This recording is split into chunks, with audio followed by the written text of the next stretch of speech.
The story begins in the city of Yunu, where we see a very luxurious and grand hotel, a 5-star super hotel, the kind where the soap probably costs more than your phone. At that moment, the scene changes to the inside of a hotel room where in the bathroom a girl is showering. Meanwhile, in the room, a man named Feng Kaio is standing. Feng Kaio gently lifts that girl's dress and smells it in a very perverted way, the ultimate red flag. On his face is an evil smile, and he thinks to himself, "Yiayo, in the end, I will make you mine." The classic villain monologue. Just as he is lost in his twisted thoughts, the doorbell suddenly rings and a voice is heard from outside. "Sir, your food delivery has arrived." Hearing this, Feng Kaio gets a little irritated and while walking towards the door comments, "I'm coming." As soon as the door opens, we see a delivery person standing outside, and that delivery person is our main character, Yi Chen. With much respect, he says, "Sir, your food delivered." But before he can finish his sentence, his gaze drifts into the room. At that moment, the bathroom door opens, and Yiayo comes out with a towel wrapped around her and her hair wet. She looks at Feng Kaio and asks, "Feng Kaio, did you bring my clothes?" But then her gaze falls on Yi Chen, who is standing at the door, and she freezes in surprise, the caught in 4K moment. On the other hand, Yi Chen is also stunned. His mind goes blank, and from the impact, the food package falls from his hands to the floor. Seeing this, Feng Kaio shouts angrily, "Hey!" At this moment, Yiayo, upon seeing Yi Chen, suddenly exclaims, "Honey!" Hearing this, Feng Kaio is confused. "Honey?" Then Feng Kaio understands who this delivery person really is. He looks Yi Chen up and down and declares with a mocking smile, "So Yiayo, your useless husband turned out to be a food delivery guy." Laughing, he feels proud of his luck and thinks to himself, "I can't believe I ordered from Yiayo's pathetic husband." The universe's ironic sense of humor. At this moment, Yi Chen's anger finally erupts. Looking directly into Yiayo's eyes, he expresses the pain in his heart. "Wan Yiayo, I spent 3 years in your family. 3 times a day, I fed your family." His voice grows even heavier when he mentions, "In these last 3 years, you didn't even let me touch your hand." With this, we are shown a flashback where Yiayo always ignored Yi Chen and told him, "Don't come near me, go sleep on the floor." The ultimate friend-zoned husband treat. Returning from the flashback, Yi Chen shouts with anger and pain, "I always thought you were a woman of principle, but today you're having fun with another man." With tears in his eyes, he asks, "Why did you do this?" But on Yiayo's face, there isn't a trace of shame. With a cold tone, she comments, "Why? Because my husband is just an ordinary food delivery guy." She points proudly at Feng Kaio and declares, "Do you know who he is? The CEO of the Feng investment firm, the young master of the Feng family, a first-class family in Yunu whose assets are in the billions." Then looking at Yi Chen with disdainful eyes, she says, "Only men like him are worthy of me, not poor people like you." The Gold Digger Manifesto. Seizing this opportunity, Feng Kaio puts his hand on Yiayo's shoulder and tells Yi Chen arrogantly. Then insulting him further, he says, "If you kneel here and apologize, I'll give you a 5-star rating, the ultimate power move of a petty villain."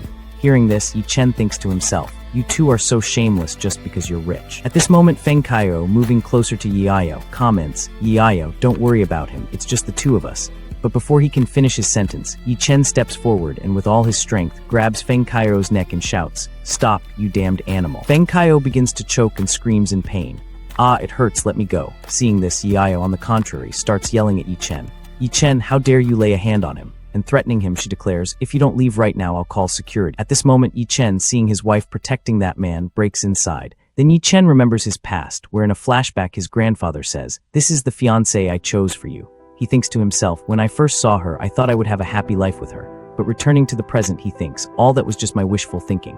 Before leaving, he gives Yiayo one last warning. "Wan Yiayo, I hope one day you won't regret this." And turning around, he walks out. As soon as he leaves, Yiayo shouts, "Regret. The biggest regret of my life is having a useless husband like you." After this, the scene changes, and we go outside where Chen sits on his scooter. Then his phone rings. He answers the phone and says in a subdued voice, "Hello, Tantan Delivery." And from the other side of the phone comes the calm but respectable voice of an old man who declares, "Third young master, your 3-year character test as a son-in-law in the Wan family officially ends today." Hearing this, Yi Chen falls silent for a moment, and the old man continues. "The next test is a business test. The old master has already acquired the Jiasheng group, and arrangements have been made to appoint you as chairman." And at this moment, it becomes clear that Yi Chen is not an ordinary delivery person, but a billionaire heir who is only undergoing a test, the ultimate secretly op reveal. Yi Chen's facial expressions gradually change. His anger calms, and with a tranquil tone he says, "Okay, I understand." After saying this, the old man asks with a bit of doubt, "The old master also wants to know how you are getting along with the young lady. Should we formally accept her into the family and make her one of the heirs?" Hearing this, Yi Chen's face hardens, and without thinking, he immediately responds, "No need, she's not worth it." And saying this, he hangs up the phone. After this, the scene changes to 8 p.m. in the Xincheng residential community of Yunu. where we see on one side Yayo and on the other Yi-Chen packing his luggage. Then Yayo arrives and with a cold and sarcastic tone comments, "Are you thinking of running away from home? It's really worth it over something so small." Hearing her words, Yi-Chen stops and asks her a direct question. "You think cheating is just something small?" Faced with this question from Yi-Chen, Yayo doesn't feel the slightest bit of shame. Instead, showing even more attitude, she says clearly, "And what do you expect, that I apologize to you?" Then, as if doing him a favor, she continues, "You eat our food, drink our water, and live in our house. Even if I did something wrong to you, you'll have to tolerate it." Hearing such shameless words, Yi-Chen's patience finally breaks, and he shouts angrily, "Wan Yayo, I have tolerated your Wan family. For 3 years, your mom and dad publicly insulted and hit me countless times, and not once did I respond." The suppressed anger of years pours out in his voice when he says, "Your uncle and his sons bullied me, and all of you acted as if you saw nothing. You never even let me touch you, and I respected that too." And he continues, "That was because I cared about you, but from today on, I don't want to tolerate all this anymore." Then making his decision clear in simple words, Yi-Chen declares, "Wan Yayo, let's get a divorce." Hearing the word divorce, Yayo is shocked and shouts angrily, "Yi-Chen, how dare you ask me for a divorce?" And then, trying to scare and humiliate him, she comments, "If you weren't so useless, why would I? And let me tell you, I'm not kidding. After the divorce, you won't be able to live in a 100 square meter luxury apartment, and you won't be able to drive an Audi." Hearing this threat, Yi-Chen lets out a cold, sarcastic laugh and mentions, "A luxury apartment and Audi, I don't need them." And shouting even louder with rage, she says, "Fine, divorce. I don't know what Grandpa was thinking when he married me to a loser like." Without losing a second, Yi-Chen responds directly, "Then let's go tomorrow morning to the civil affairs office and get divorced." But then Yayo, stopping a little, comments, "Tomorrow won't be possible. Tomorrow is Grandma's birthday, and the whole family must gather at her house before 10 a.m. Then, continuing the conversation clearly, she says, "And this decision was made by the older generation. First, I have to discuss this with my family." Hearing this, Yi-Chen only says, "Then explain it to your family as soon as possible. I'll wait for your call." Saying this, he takes his bag and starts to leave without looking back. From behind, Yayo screams like crazy, "Bastard loser, you'll definitely regret divorcing me. In just a few days, you'll come crawling back and beg me." But Yi-Chen, completely ignoring her words, walks out of the house where it is raining heavily. He stands in the rain when his phone rings again. He answers the call and says, "Hello." And from the other side, the same old man says, "Young master, the car is waiting for you on the corner." Hearing this, Yi-Chen turns to look, and there isn't just one, but an entire convoy of black Rolls-Royces parked. Next to each car are bodyguards dressed in black suits who, upon seeing Yi-Chen, bow simultaneously and shout loudly, "Young master." The rain becomes more intense. Then a bodyguard steps forward and offers an umbrella. "Young master, umbrella." But Yi-Chen refuses it and comments, "No need. The rain helps me clear my mind." Then another bodyguard steps forward and puts an expensive coat over Yi-Chen's shoulders. And as soon as he puts on that coat, his entire aura changes, the glow-up scene. Then in a loud voice, he gives just one order, "Let's go." And as soon as the convoy moves, the people around are shocked to see this scene. From the crowd come voices, "Wow, Rolls-Royce." And someone else shouts, "They're all Rolls-Royces. What's happening?" From above, Yayo also hears this noise from the apartment window and looks down below. Confused, she thinks to herself, "Why are so many Rolls-Royces passing by here? Did some very important person come?" She has no idea that this important person is the same one she just kicked out of the house, the dramatic irony. With this, we are told about the Yi family. The world only knows mysterious families like the Rothschilds, DuPonts, and Morgans, but the most mysterious family is actually the Yi family, whose assets are over 100 billion. Yet they remain very discreet, and you won't find their name on any rich list, the ultimate hidden dragons trope. The scene changes, and Yi-Chen has already arrived near a helicopter where a bodyguard respectfully says, "Young master, this way." And here we are told how the Yi family prepares its heirs. Candidates of the next generation undergo tests and selection from the age of 3. By age 5, they learn martial arts, piano, and violin simultaneously. And by age 18, they have already completed the 4-year program of an American university's business school. But it's not just studies. To mold their character, the elders of the family give them special tests. At this, Yi-Chen remembers that day 3 years ago on the Yi family estate when his grandfather ordered him, "Yi-Chen, I am arranging your marriage with the Wan family, a second-class family of Yunu." Returning to the present, Yi-Chen, sitting in the helicopter, thinks, "At that time I accepted this test of my own will, but now all that is over." After a while, the helicopter lands on a palace-like mansion. The guards receive him. "Young master, welcome back." And so he has returned to his true home and his true identity. Looking towards the mansion, he thinks to himself, Yi-Chen has returned. The scene changes again to the next morning at 10 a.m. in the Villasishan area of Yunu, where the birthday of the old lady of the Wan family is being celebrated, and everyone is giving their congratulations. "Grandma, happy birthday," and "Mom, may you live 200 years. Then someone from the crowd asks Yayo, "Hey, that loser Yi-Chen didn't come." Yayo hesitates a bit and comments, "He probably went to work." Hearing this, Wan Junyi and Wan Maoyan laugh and say, "Work." Delivering food, Wan Junyi says angrily, "He's a stain on our Wan family. Once he crashed into my Mercedes and I didn't have the courage to tell my friends he's our relative." Hearing all this, the old lady Wan gets furious and orders, "Call him here right now. He has no manners." Seeing Grandma's anger, Yayo panics and says, "Grandma, today he didn't come because we're getting a divorce." Hearing this, Grandma shouts, shocked, "What divorce? Who gave you permission to divorce? Did you forget that your late grandfather arranged your marriage?" Faced with this, Yayo immediately starts her crying drama. She falls to her knees and says, "Grandpa, I don't dare go against Grandpa's last wish." But Yi Chen crossed the line. He is having an affair with another woman outside. Hearing these words from Yayo, Grandma becomes even more furious and declares angrily, "That animal. For 3 years we gave him a mansion to live in, gave him luxury cars to drive." Then Wan Junyi intervenes and says, "Yayo, don't be offended because your older brother is saying this, but in this you also have some blame. 3 years have passed since your marriage, but you never let him touch you." But Grandma's anger, instead of decreasing, increases more. With a firm voice she declares, "No matter what Yayo or he have done, Yi Chen still has no right to look for another woman. Bring that animal here right now. Today I'll show him the justice of our family." Hearing Grandma's order, Yayo says fearfully, "Yes," and quickly makes the call. When the call connects, Yi Chen asks from the other side, "What is it?" And Yayo arrogantly comments, "Grandma wants you to come." But Yi Chen, without thinking, responds directly, "I'm not coming." And saying this, he hangs up. Seeing this, Yayo fills with rage and thinks to herself, "How dare he hang up on me?" Then she informs Grandma, "He's not coming." Hearing this, Grandma's temper completely flares up and she declares angrily, "The value of a live-in son-in-law is no more than that of a dog, and yet he has the audacity to throw a tantrum. Junyi, you go and bring him here by force." Junyi happily says, "Okay." Saying this, he leaves. After Junyi leaves, Grandma addresses everyone and says, "Today I called you all early because yesterday at the Jiasheng group, a new chairman arrived. No one knows who he is or where he came from." Then she explains, "Right now we are negotiating a 70 million funding deal, but the contract hasn't been signed yet.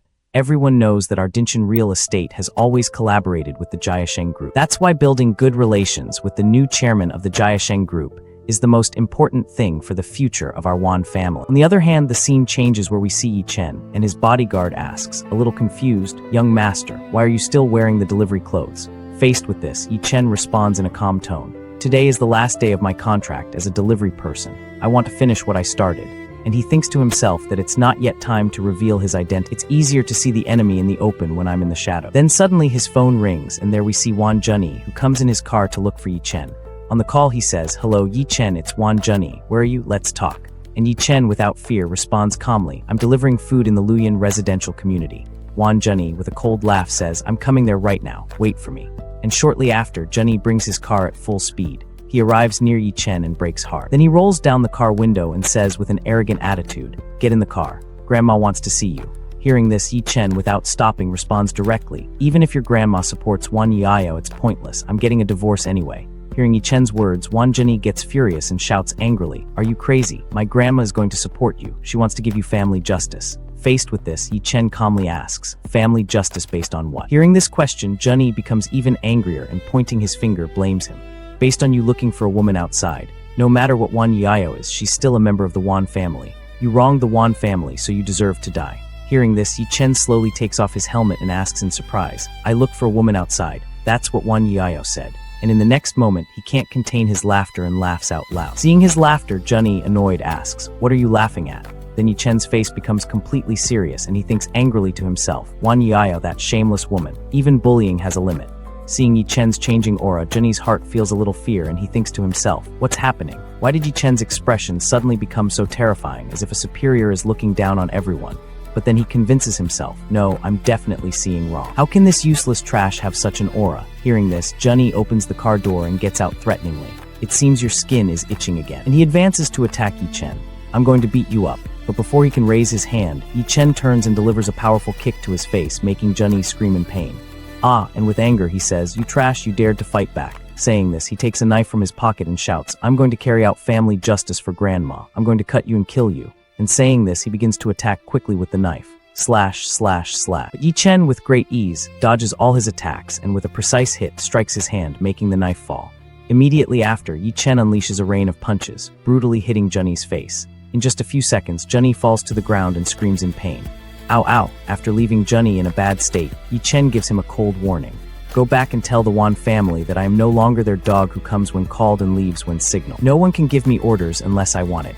Lying on the ground, Junny shouts angrily, You live in son-in-law, just wait. The scene changes and we see the view of the Wanjeo Hotel. There the old lady Wan is waiting and then Junny also arrives. Seeing him, she says happily, Junny, always so efficient.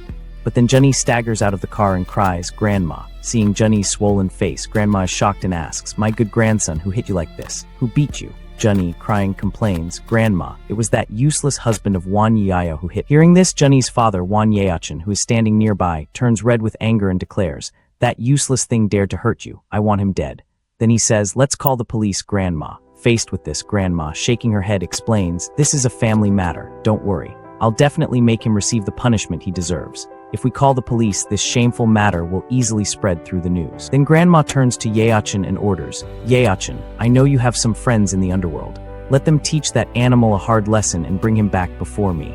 There Yi Chen is walking. Then two big thugs block his way and ask, Are you Yi Chen? Come with us. Seeing them, Yi Chen understands and comments, The Wan family sent people again, right? Today is my last day delivering food. I'm not going anywhere. Hearing his words, the thug says angrily, You're refusing a toast only to be forced to drink a forfeit. First, break his hands, then we'll talk. And both attack him. But in the next moment, only screams are heard.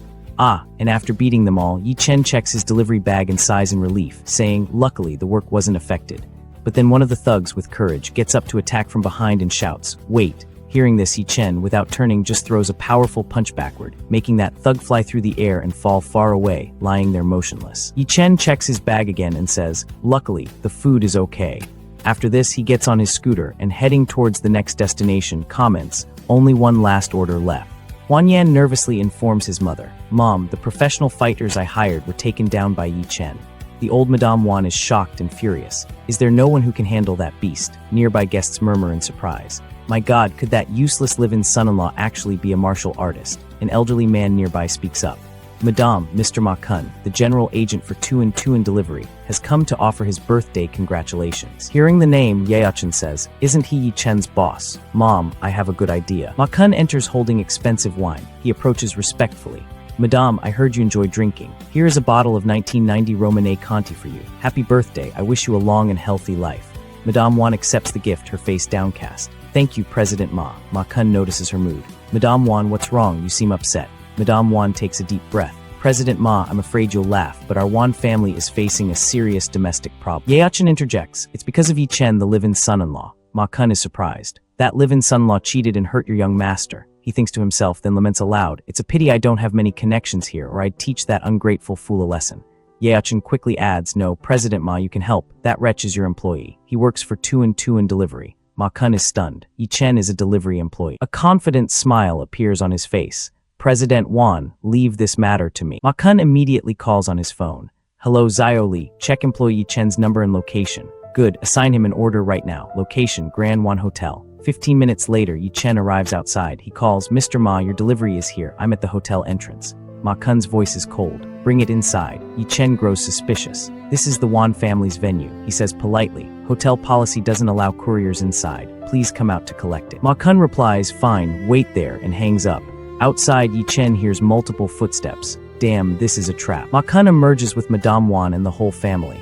Madame Wan, this way, he says respectfully. He walks straight up to Yi Chen. Take off your uniform and credentials now. Yi Chen is confused. What do you mean? Junny laughs loudly. Idiot, this is your top boss, Ma Kun, general agent of 2&2 Delivery. Ma Kun adds threateningly, If you don't believe me, I'll have manager Key call you. Yi Chen's phone rings immediately. The manager shouts, Yi Chen, how did you offend President Ma? You're fired. Hearing this, Yi Chen's anger and disappointment explode. I wanted to end this peacefully, but this bastard ruined everything. Ma Kun yells, Hurry up, take it off, you're fired, strip, take it all off. Furious, Yi Chen removes his jacket. Someone recording laughs. Ha ha ha, he looks exactly like a stray dog. Yeachin mocks him. Useless trash, where's your arrogance now? You dared to hit my son, didn't you? Ignoring them, Yi Chen says calmly, Boss Ma, I heard your agency contract with 2&2 Delivery expires this. Ma Kun is shocked and angry. How does he know? He feigns confidence. What does that have to do with you? Yi Chen announces, No need to go to the capital to discuss renewal. You won't be an agent anymore. Ma Kun is furious. Who do you think you are? You say I can't be an agent, so I can't. Do you know how close my relationship is with 2&2 CEO? Madame Wan, sitting nearby, intervenes angrily. Yi Chen, you animal, kneel. She announces to the crowd, Today in front of everyone, I will execute family justice on you. First, you cheated and wronged Yao. Then you hit my grandson. Yi Chen refuses clearly. Old lady, keep dreaming. Why would I kneel? Madame Wan reminds him of the past. 3 years ago, when you married into our family, you personally promised me. I ask you, does that old promise of yours still count? That if you ever did something harmful to the Wan family, you would accept our family's justice. Yi Chen stands fearlessly, chest high. What I, Yi Chen, say naturally counts. Madame Wan immediately orders, good, bring the Wan family's joint dragon ruler. Chen quickly responds, yes. A moment later, they bring a shining golden dragon ruler, the ultimate +5 family drama weapon. This punishment weapon is explained, being struck on the face with it causes pain for at least 3 days. A few more strikes and the flesh rots. Madame Wan orders angrily, Chen, hit him 20 times for me. Chen takes the ruler. Yes. Yao's father Wan Yi steps forward. Mother, it was my fault for not disciplining my son-in-law properly. Let me teach him personally. But at that moment, Yao herself arrives and snatches the ruler from her father's hand. Let me do it. He's my husband. Let me hit him. Seeing this, Yi Chen wears a different expression. A sarcastic smile appears. He directly attacks Yao's hypocrisy.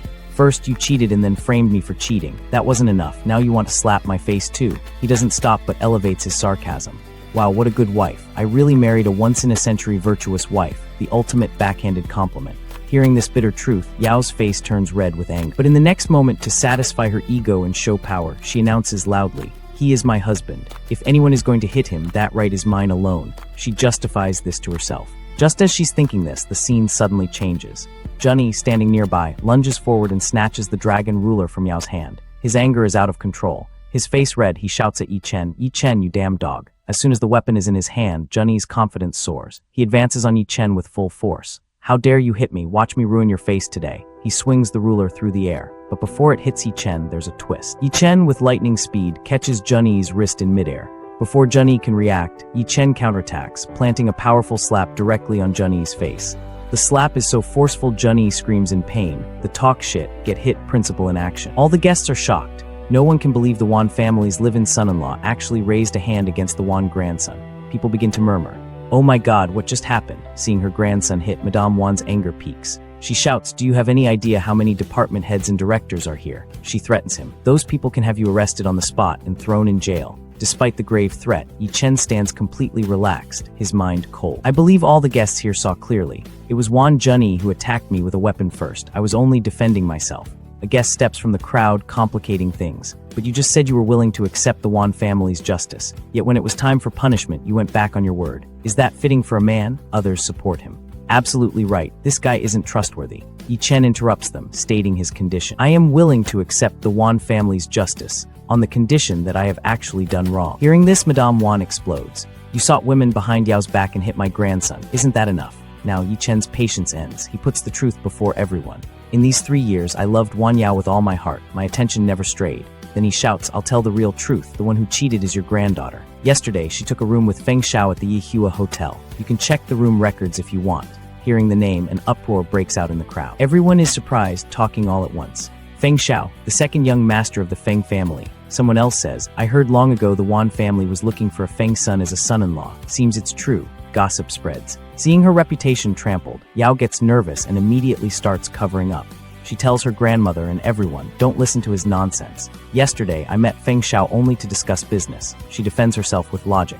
Everyone knows our Jin Chen real estate is raising capital these days. I only went with young Master Feng to discuss funding.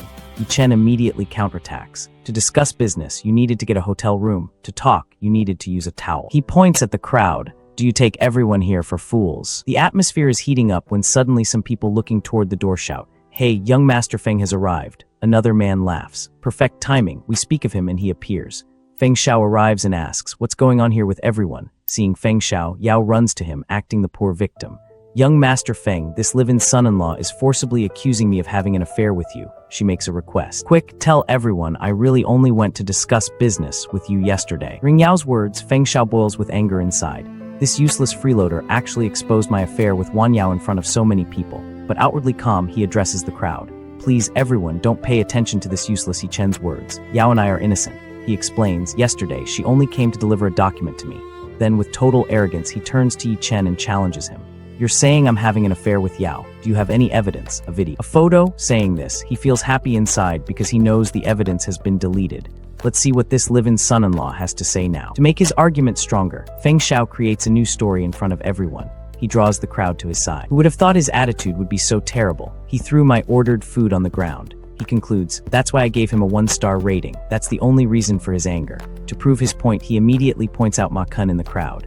By chance, the Tuan delivery general agent, Boss Ma, is also here. He says to Boss Ma, please check your delivery records from yesterday." Hearing this, Boss Ma takes out his phone and checking confirms, young Master Feng is absolutely correct. Yesterday, he really received a 1-star rating. He gives details. Hearing this, the guests present begin to look at Yi Chen with disdainful eyes and pass comments. Hearing everyone's words, Yi Chen looks directly at Yao and questions, "Why did I throw that delivery on the ground? Won't you help explain this?" But Yao blames him. "This happened because you're not diligent in your work. Your tolerance is too weak."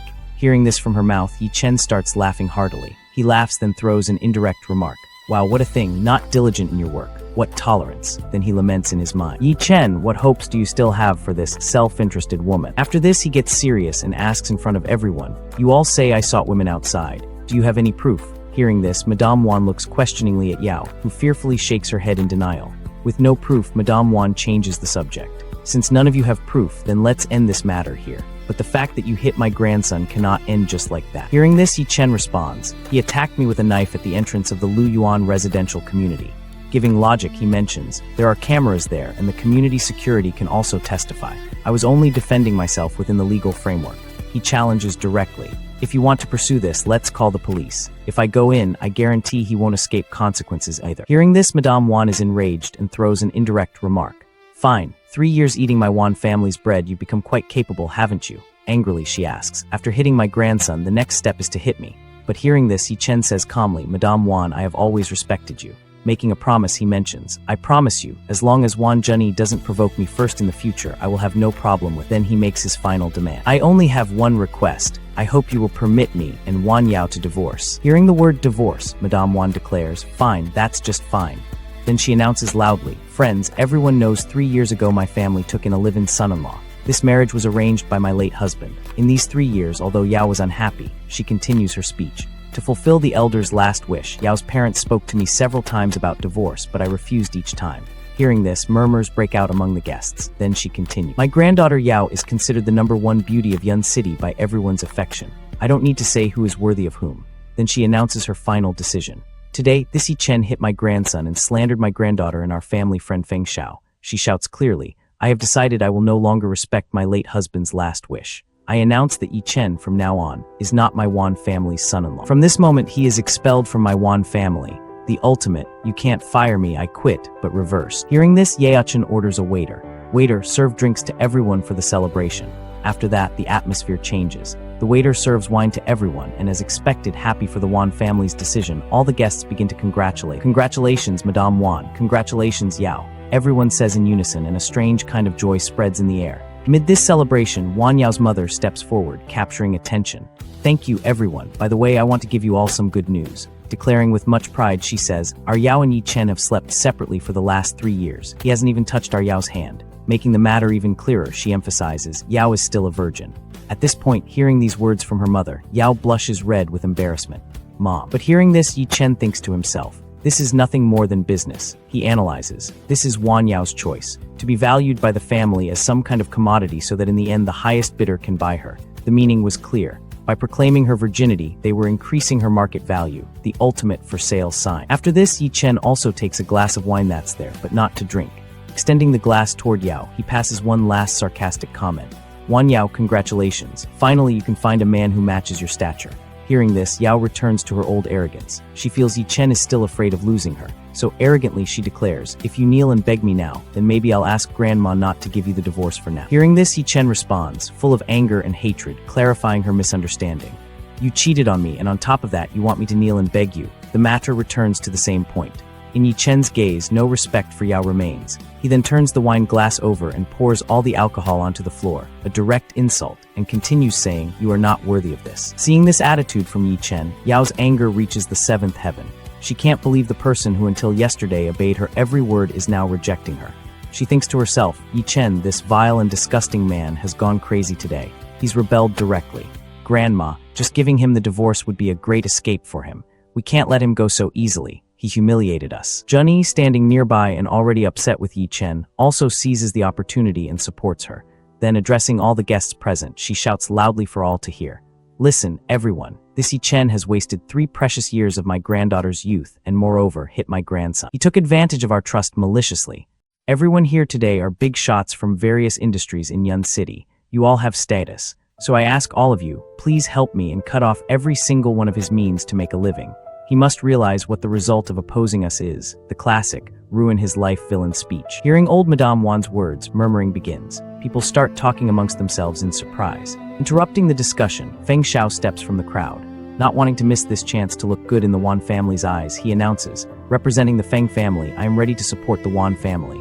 People in the crowd immediately recognize him. Hey, this is the eldest son of the Feng family. That same family that owns the largest chain of affordable luxury hotels in Yun City. As soon as Feng Xiao finishes speaking, it's as if a competition has begun. Another man steps forward. Listen, everyone, I am John He, owner of the Lu Yi Luanyi and San Ti Tian Tian restaurants. Showing his power and experience, he says, I've been in Yun City's catering business for 20 years. I am also ready to support the Wan family to stop Yi Chen's livelihood in this city. He barely finishes speaking when Ma Kun, not wanting to be left behind, also steps forward. I am your younger brother, Ma Kun, general agent for 2&2 delivery in Yun City. Seeing so many people against him, Yi Chen isn't scared. Instead, he begins to count calmly. Hotels, waitering, food delivery. These 3 industries have already completely blacklisted me. You've put in all your effort. Then he asks mockingly, are there any other industries left? If so, let them step forward too. Hearing this, a man steps forward and shouts, I am the CEO of Golden Mini Karaoke. My dream is to have zero connection with you.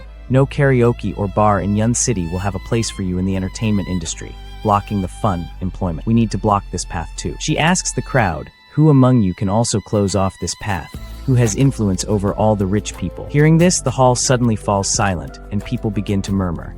In Yun City, there are many rich people. No one can claim to know all the rich people of Yun City and influence them, right? It will be very hard to find a single person like that. Then the scene changes and our gaze falls on an extremely beautiful girl. Sitting elegantly on a sofa, she hadn't been paying attention to any of this. Her mere presence indicated she was different from everyone else, the mysterious beauty archetype. Seeing that girl, Wan Yaochen is stunned, his soul seemingly gone. He thinks, who is this beautiful lady? When did she arrive? I didn't notice. The next moment he realizes she isn't just any guest and nervously steps forward quick. Oh, President Qin, when did you arrive? Forgive me for not receiving you at the door. Please pardon me. I've made a huge mistake. Ma Kun doesn't recognize her and asks in surprise, President Wan, who is this beauty? Please introduce us. Who is she to make you so worried? Yaochen, staring at him, thinks, Ma Kun, have you really been provincial in Yun City? You don't know this lady. Your ignorance will cost you dearly. Then, presenting her to everyone with pride, he says clearly, she is the famous vice president of the Jiasheng Group, President Qin Hongyan. Her name alone is enough. Hearing the name, an uproar breaks out in the entire hall. The impact is clearly seen on everyone's faces. This great beauty is the vice president of the Jiasheng Group. People begin to talk in surprise. Although the chairman of Jiasheng has always been like a divine dragon, seen only in shadow, never face, I've heard the vice president Qin's power is immense. She's the real public face of the company. Someone else adds, you said it well. In the country, the big international orders worth hundreds of billions that they received were all signed by her personally. It can be said she is below one man, but above 10,000. He thinks to himself, oh, the vice president of my company. That means she works for me. On this side, Wan Yaochen doesn't want to miss any opportunity to impress President Qin. Her reach is above all others. Ma Kun also immediately supports him. Absolutely correct. Absolutely correct. Along with President Qin's impressive beauty, she's probably that one person all the rich people of Yun City want to know. Hearing this, Qin Hongyan becomes a bit sarcastic. She didn't like this flattery. She declares, by your words, it seems as if I'm having an affair with all the rich people of Yun City. Watch your words, the I'm not a gold digger clapback. Hearing these cutting words, Ma Kun gets nervous and immediately begins to apologize. Sorry, my tongue slipped, that wasn't my intention. But despite apologizing outwardly, Ma Kun is thinking something else. Swallowing his saliva, he has a dirty thought. President Qin, please take action and cut off this Yi Chen's livelihood. Your one word will be enough. At the same time, he calculates in his mind. My Wan family recently gave quite a few benefits to this Vice President Qin to obtain 70 million in financing from the Jiasheng Group. I hope she supports us. Meanwhile, Qin Hongyan takes a cigarette from her bag and places it between her lips. Her style was completely carefree. Seeing this, all the men present like madmen, take out their lighters and step forward, hoping to be the first to light her cigarette and get her attention, the simping Olympics. But Qin Hongyan ignores them all as if they aren't there. With her finger, she makes a gesture and calls to Yi Chen, who is standing in the crowd. Come here. Seeing this, Yi Chen thinks to himself, this vice president of my company, whom I've never met, is a bit interesting. putting everything aside, she's calling me. Then he asks, what do you want? Chin Hongyan orders directly, light my cigarette. Hearing this, all the people are stunned. They murmur amongst themselves. President Chin actually asked that useless trash to light her cigarette. We're all standing here and she chose him. I don't understand what special quality or talent that useless trash has. Maybe she wants to humiliate. But surprising everyone, Yi Chen directly refuses. I don't have a lighter. The people are shocked again. He doesn't have a lighter. There are so many lighters here present, you don't know how to ask. He's really publicly rejecting the top goddess of Yun City's wealthy circle, Chin Hongyan. Look at his audacity, the ultimate I don't care flex. Hearing this, Chin Hongyan rises from her seat and approaches Yi Chen.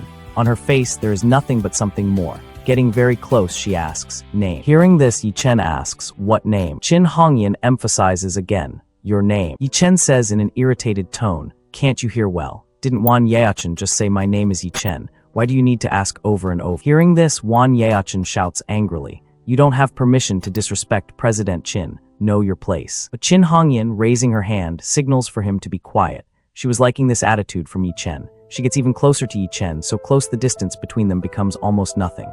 She puts her hand on Yi Chen's chest and says, Yi Chen, just because your surname is the same as our newly appointed chairman of the Jiasheng Group, I want to give you a way out.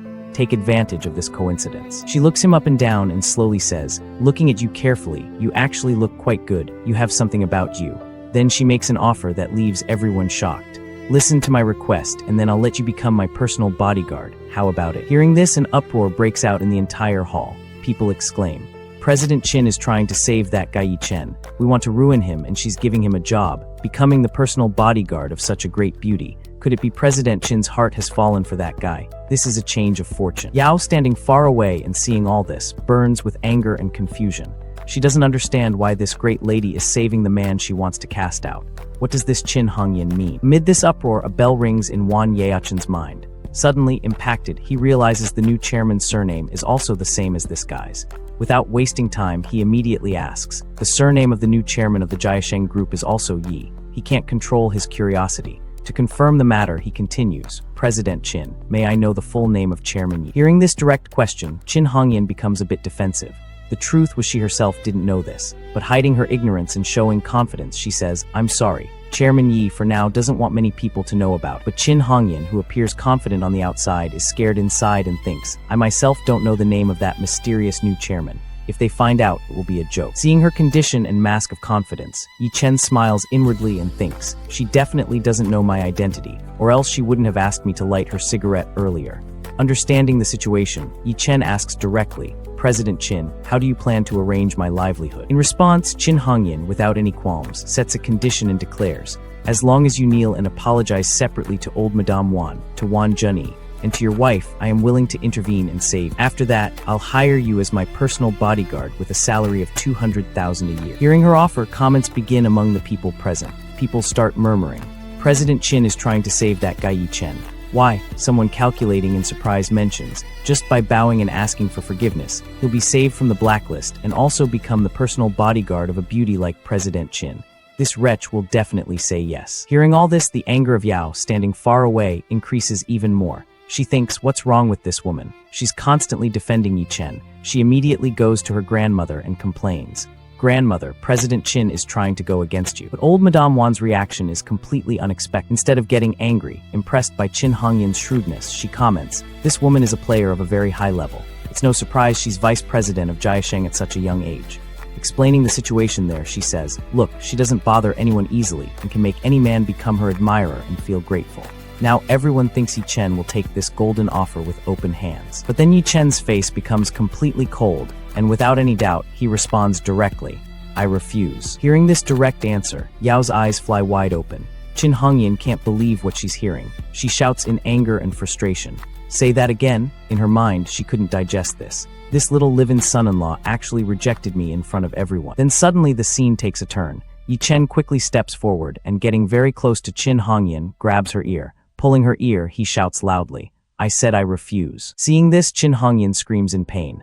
Ah, her ear goes numb, and on her face, pain and shame are visible at the same time. The ultimate, how dare you touch me shock. Seeing this disrespect, Yaochen loses control, and pointing his finger at Yi Chen shouts, how dare you raise a hand against President Chin. But Yi Chen completely relaxed, justifying his action while mocking comments, I thought President Qin couldn't hear well, so I went close to her ear and spoke. Seeing her humiliation, Qin Hongyan's anger goes out of control. Staring fixedly at Yi Chen, she challenges him. Fine, very fine, Yi Chen, you have guts. Boiling with anger in her mind, she thinks this live-in son-in-law doesn't know what's good for him. Now the matter goes directly to threats. She turns toward the old madame and announces in front of everyone. Old Madame Wan, I, Qin Hongyan, Vice President of the Jiasheng Group, am ready to support the Wan family and will block every single path for Yi Chen to survive in Yun City. As soon as this final announcement is made, the guests present begin to laugh at Yi Chen. One man throws an indirect remark. Yi Chen, the useless trash, can't even become a bodyguard now. Another man, also laughing, adds fuel to the fire and predicts the future. Later, you won't have any chance to survive in Yun City. Seeing all this, Yao feels satisfaction in her mind and says, you cut off your own feet with an axe. You should have just endured everything I did to you quietly. And after hearing all this, when everyone thought Yi Chen would surrender, he asks Qin Hongyan a technical question. Qin Hongyan, may I ask if what you just said is your personal decision or the Jiasheng Group's decision? Qin Hongyan, without hesitation and with total confidence, responds, it is absolutely the decision of both. In response, Yi Chen traps her in a logical trap and declares, you are vice president of the Jiasheng Group, not the chairman. So what right do you have to represent the stance of the Jiasheng Group? Hearing this logical argument from Yi Chen, murmuring begins in the crowd. People realize he's right and start saying, absolutely correct. President Qin's position isn't the highest in the Jiasheng Group. Another guest from a legal angle mentions, logically speaking, she can't make decisions in the chairman's name. A third man adds, anyway, there's no deep relationship between them. Hearing these words from the people, Qin Hongyan feels she's getting into trouble. To save herself and maintain her respect, she decides to tell a big lie and declares, fine, I originally didn't want to say this, but since today you want to die knowing the truth, I'll tell everyone. Actually, the newly appointed chairman of the Jiasheng Group is my lover. Hearing this, the mind of the real chairman, that is, Yi Chen, is shaken. He thinks with surprise, damn, when did I become your lover? Qin Hongyan, shocked, it slips from his mouth. What? Qin Hongyan stands firm in her false story and emphasizes clearly, I said Chairman Yi is my lover. Yi Chen, hearing this, thinks to himself, aren't you ashamed to call me your lover to my face? And hearing this bombshell revelation from Qin Hongyan, murmuring breaks out among the present guests, and everyone looks at each other in surprise. People connecting the dots comment, that mysterious Chairman Yi is actually President Qin's boyfriend. That's why he suddenly appeared in Yun City. Immediately flattering, he comments, President Qin, why didn't you say this before? If Chairman Yi is your lover, then we can breathe easy. Chen calculates in his mind, overflowing with happiness. The Wan family already gave money to Qin Hongyan. Since Qin Hongyan is the chairman's lover, then the 70 million financing is practically guaranteed. Then Qin Hongyan, a bit embarrassed and trying to cover her lie, manages the matter clearly. My boyfriend is very serious about his work. He always keeps work and personal life completely separate. The matter doesn't end there. Then, advancing, she asks the crowd to help ensure this lie isn't discovered. So I hope everyone helps me keep this matter a secret. Seeing this drama from Qin Hongyan, Yi Chen finds it laughable inside. Understanding the irony of the situation, he thinks to himself, this woman first boasted with great pride, but now she's afraid other people will leak this outside, so now she put forth this excuse about secrecy. Seeing him laugh, Qin Hongyan feels insulted. She gets irritated and asks, what are you laughing at, Yi Chen? To give her a reality check, he throws an indirect remark. I heard Chairman Yi is not only extremely rich but also handsome and talented. Although President Qin is a bit attractive, the question is, would she be Chairman Yi's choice? Probably not, right? Hearing this, Qin Hongyan's ego is wounded, and she starts boasting even more. With arrogance, showing off her achievements, she says, Chairman Yi also fell in love with me at first sight. He rented an entire island in Southeast Asia, arranged a spectacular confession ceremony, and got down on one knee to ask me to be his girlfriend, the ultimate fanfiction moment. The crowd, hearing this, says wow, and is completely impressed. But being the real chairman, Yi Chen is shocked to hear this and thinks, woman, do you really know how to make up stories? Very well. Then, tired of this pointless discussion, he says, forget it. I don't want to argue with you anymore. At this point, Yi Chen shifts his attention, and turning directly toward Yao, announces his final decision. Yao, let's go right now to the Civil Affairs Office to start the divorce process. Hearing this, Yao also responds with equal anger. Fine, let's go. But then Junyi blocks their path. He doesn't want to let them go so easily and says in a mocking tone, don't be in such a hurry. Leave after eating at the birthday banquet. When we start the feast in a bit, we'll also put a bowl out for you by the door. After all, after eating, you have to leave Yun City. The eat like a dog insult. Then Junyi turns toward Ma Kun and remembering old stories comments, I still have to thank you, Boss Ma. That scene outside where you made Yi Chen take off his clothes was classic, exactly like training a dog. Ma Kun, also happy to hear his praise, says, Young Master Wan is being too polite. He makes a final decision. Ma Kun's job must end right now. There will be no more audience after this. Without wasting a second, he immediately takes out his phone and dials a special number. On the other side comes that respectful voice of an old man. Third young master. Without wasting time to confirm his target, Yi Chen asks, "That man who works delivering food and always insisted on giving food to my grandfather. What was his name? I don't remember." Over the phone, the old man immediately confirms the details. "You are talking about the CEO of Tuan Delivery, John Chu." Hearing the name, Yi Chen orders directly. "Exactly. It's him. Contact him now and tell him to revoke the Tuan Delivery Agency in Yun City with immediate effect." Hearing this, all the people present are shocked. They can't believe their ears about what level of matter this guy is talking about and to whom he is giving orders. Over the phone, the old man, continuing the matter, mentions, "Yes, he has always wanted to meet the old master and get in contact with him, so he will surely be happy to do this job for you. Thinking about it, his net worth now exceeds 50 billion, so he is worthy of eating with the old master." Hearing this, Yi Chen, a bit impressed like an elder, comments, "Hectometers. This kid has made quite good progress in recent years. Someday set up a meeting with me. I'll give him an audience." The old man immediately obeys. "Yes, young master." As soon as Yi Chen hangs up the phone, there is silence for a moment because people don't understand if this was real or some joke. The calm before the face slap moment. But in the next moment, Junyi begins to laugh uproariously as if he heard the biggest joke of the century. "Yi Chen, what kind of drama are you putting on?" He wipes a tear from his eye. Calling the CEO of Tuan, giving him orders. "Your delusion of grandeur is clinically significant. Did getting kicked out fry your last brain cell?" The entire hall erupts in mocking laughter. Everyone convinced they're witnessing the pathetic final act of a desperate man. Ma Kun shakes his head with a pitying smirk. "Kid, you could have just knelt. Now you've made a fool of yourself in front of the entire city." Qin Hongyan looks on with cold disdain, and Wan Yao feels a twisted sense of vindication.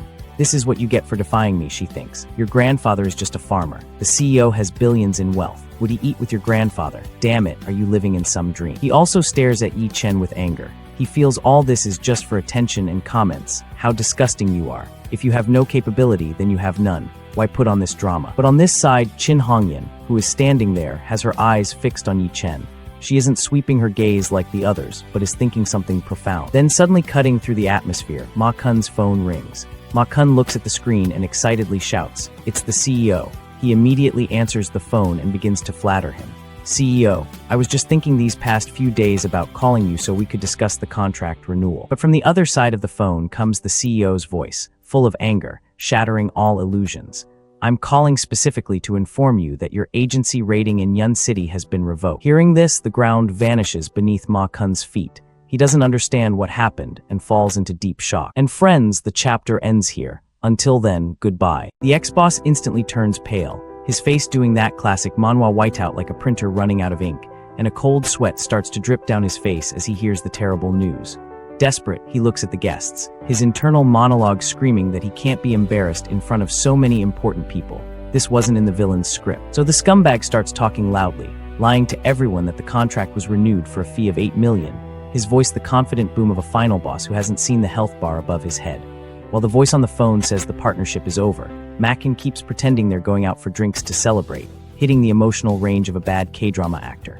He says his goodbyes, promising a pleasant future cooperation, even as the CEO is calling him a lunatic on the line. He then hangs up, laughing with the nervous energy of a man who just sent a risky text and is waiting for the scene notification.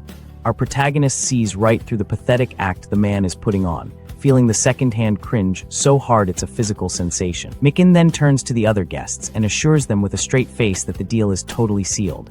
His smile so forced it looks like it was uploaded with a slow internet connection. Hearing the good news, Wang Xiaoyi proposes a toast, and the liar drinks the wine mixed with his own desperate tears, the vintage notes of regret and poor life choices. But Yi Chen notices the man's tears and realizes with a smirk that the move he pulled worked perfectly, the satisfaction of a puzzle piece clicking into place.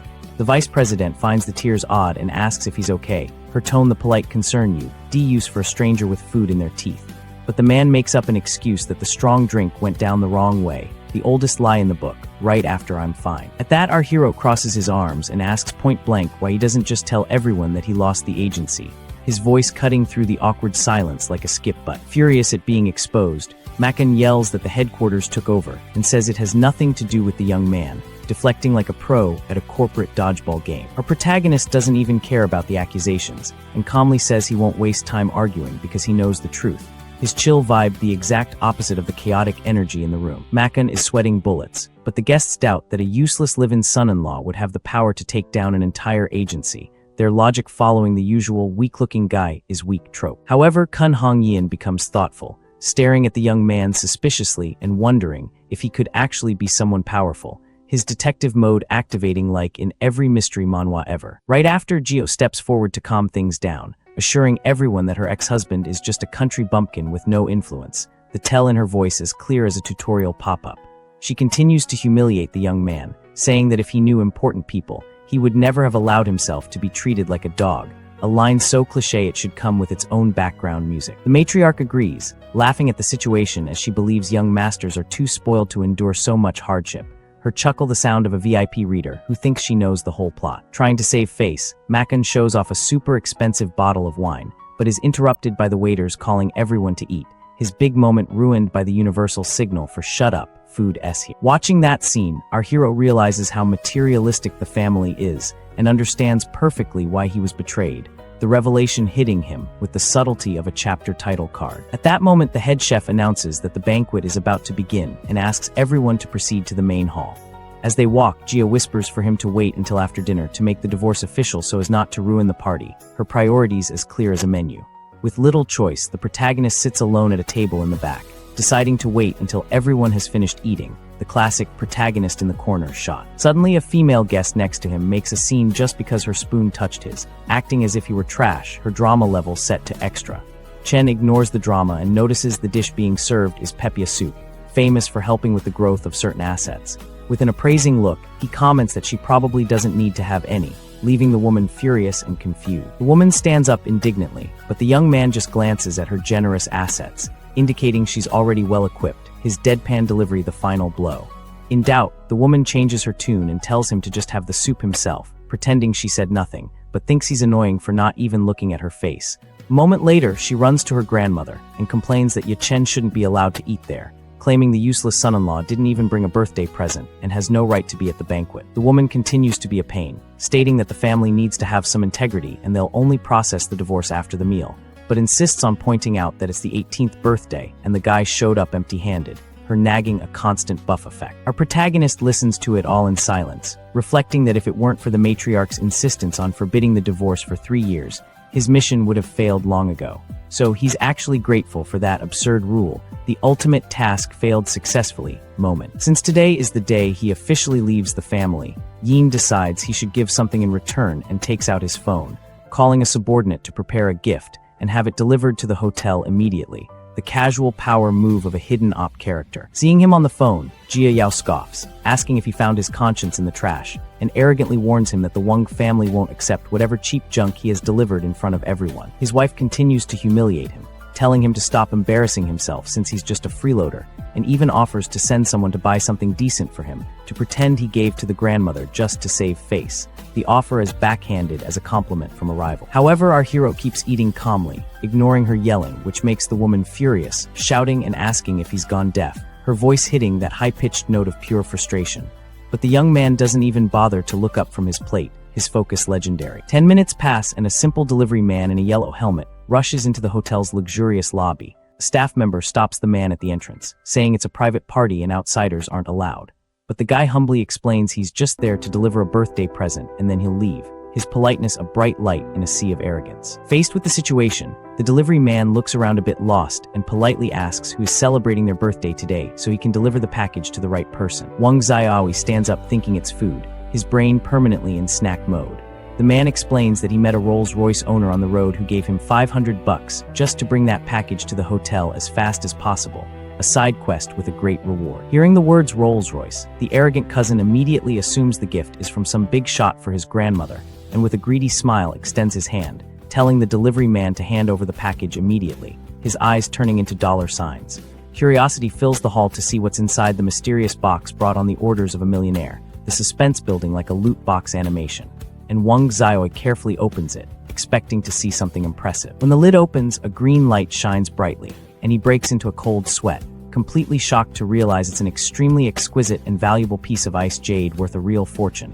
The classic legendary item get visual effect. Wang Xiao's jaw drops as he examines the jewel, and he shouts for everyone to hear that the jade is perfectly clear and worth at least 10 million, his voice doing the numbers going up squeal. At this, the guests begin to whisper, unable to believe that a simple delivery man brought something so valuable, and wonder who the tycoon behind it is, the gossip spreading like a system notification. While the commotion takes over the hall, our protagonist continues to eat calmly as if all the fuss has nothing to do with him, the picture of "I'm just here for the daily rewards." From there, everyone becomes mesmerized by the bracelet's beauty and asks matriarch Wang, who the generous soul was that sent the gift. However, the old woman stares at the piece, confused, and admits she has no idea who sent it, as she doesn't know anyone that rich and mysterious, her pride struggling with the unknown variable. Qin Hongyan is also impressed by the supreme quality of the jade and starts trying to guess who the sender of such a fortune might be, his mind running through the list of possible hidden bosses. A moment later, vanity gets the best of the vice president, and she starts to imagine that perhaps one of her wealthy suitors sent it. The woman deludes herself into thinking her irresistible beauty made some young master spend millions just to try and win her heart that night, her fantasy a full-color splash page. On the other hand, Wang Zhukang starts bragging, saying it was definitely a secret admirer in love with his daughter who sent the package, the family's ability to spin narratives truly S-rank. Based on this assumption, they begin to congratulate each other, convinced that a generous billionaire son-in-law is about to join the family, the celebration premature and deeply ironic. Our hero finds the whole pathetic scene amusing, thinking that they'd rather invent any absurd lie than admit that he was the one who bought the jewel, the plot armor of their denial impenetrable.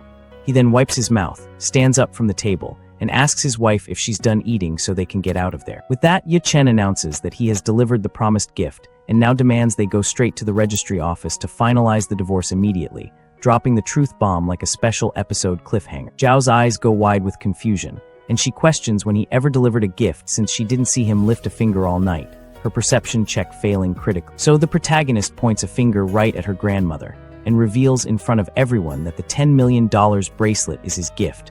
The reveal so clean it should have a mic drop sound effect. Xiaowi points a finger back in our protagonist's face, shouting that he's shameless and would never have the money to buy a jewel like that, not even in 1,000 years, his denial strong enough to power a small city.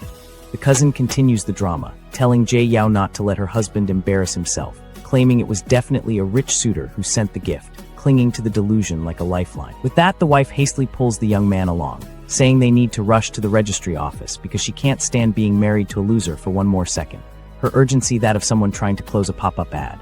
Before leaving, Ye Chen looks at the old woman and says seriously that for their 3 years together, the bracelet is his farewell gift to the family. The gesture somehow both incredibly baller and a final "screw you" wrapped in jade. Guy ignores the noble gesture and yells for him to stop bragging and just get lost, reinforcing that he's nothing but a walking embarrassment to the Wang clan, her words bouncing off his newfound serenity. Just then, Wang Xiaowi appears with a menacing look, telling his ex-in-law to get on a train and disappear from Yanzhou as soon as he signs the divorce papers, playing the classic "leave the city" trope completely straight. But our hero isn't fazed by the threat and coldly replies that his freedom is his own, and no one has the right to decide where he should or shouldn't live, the line dripping with main character energy. A moment later, he's waiting on the sidewalk for a ride when a luxury car flies by and screeches to a halt in front of him for one last taunt. Inside the vehicle, Fang Chaya smirks maliciously next to the woman, saying the young man isn't worthy of sitting in a BMW and should take a rental bike instead, the insult so petty it's almost admirable. The lover lets out another laugh, telling him they'll be waiting at the entrance of the government building, leaving our protagonist behind on the curb, the classic "we have the faster mount" flex. Faced with this humiliating situation, Ye Chen just hails a regular taxi and asks the driver to take him straight to the civil affairs office to get it over with, his patience a stat he's maxed out. Once they arrive, they immediately enter the mediation room where the atmosphere is cold and bureaucratic, marking the definitive end of that arranged marriage, the setting as cheerful as a game over screen. The process is quick, and in just a few minutes, the staff hands over the red certificates, sealing the divorce and severing the ties between them, the sound effect in his head being a quest-completed ding. Holding the document, the young man feels a weight lift from his shoulders and thinks with relief that after 3 years of suffering, he's finally no longer Aliven's son-in-law, the debuff icon finally fading. But on the way out, Feng Xiao shows up to mock him, saying he's now evolved from a useless son-in-law to an abandoned son-in-law, trying to assign him a new, equally lame class. While Ye Chen focuses on his next test, our protagonist doesn't even care about the taunts and just replies coldly that he wants nothing more to do with that woman, turning his back and walking away, already mentally in the next story arc. Zhao is furious at being ignored and continues to scream in the middle of the street, calling her ex-husband a useless abandoned son-in-law, her voice the shrill soundtrack to his freedom. As he gets into the taxi, the woman gets into the luxury car, still fuming, and orders Fang Zhao to follow the guy's vehicle to make sure he leaves the city, initiating a chase sequence no one asked for. The lover obeys with a smug grin on his face, certain that Ye Chen is heading straight for the train station to run away with his tail between his legs, the confidence of someone who hasn't read the genre tags. As they tail the taxi through the busy streets, they think that since they've blocked all his means of support, the young man has no choice but to leave, their plan seeming foolproof in a vacuum. But Jia Yao starts to get restless in the passenger seat, remembering her ex-husband's confident expression, and feels that something is very strange about this whole situation, her intuition finally pinging after 3 years of neglect. Suddenly, Fang Zhao furrows his brow in confusion, realizing that the route the taxi is taking leads neither to the train station nor the bus terminal. The ex-wife asks if it's the way to the airport, but the driver denies it, saying that this direction leads straight to the wealthy district of XH, the plot thickening. At this, the woman starts biting her nails anxiously, wondering if the guy actually plans to stay in Yanzhou even after everything, her anxiety meter filling up. Fang Zhao tries to calm her down, saying the poor guy is probably just looking for a cheap hotel, but assures her that with their influence, no one will rent a room to him, his villain logic airtight.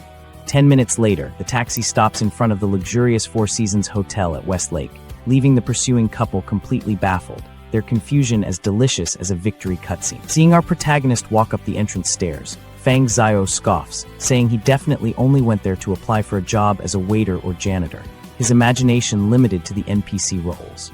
Jia Yao is outraged by the guy's audacity, since they had already made it clear at the banquet that he was banned from getting any job in the city, the decree of a minor villain. Determined to humiliate the young man one more time, the lover picks up his phone and calls an acquaintance who works as a manager at the hotel to set a trap.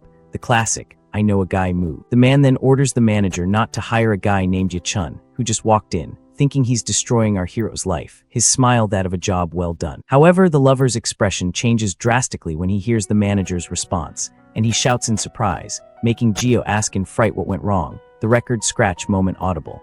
The man hangs up the phone, confused, and explains that the employee checked everything, but confirmed that no one showed up looking for a job, which leaves them both wondering about the reason for his visit, the mystery box now in their laps. Faced with this mystery, Fang Chia's eyes widen, and he suggests the absurd possibility that our protagonist wasn't there to work, but to stay as a guest, the idea so revolutionary it breaks his brain. The ex-wife immediately laughs at the idea, saying it's impossible because a single night costs 8,000, and she confiscated all his cards, leaving him with just some pocket change, her math based on the stats she thinks she knows. Even so, the lover isn't satisfied and decides to go into the hotel to get to the bottom of it personally with his manager acquaintance.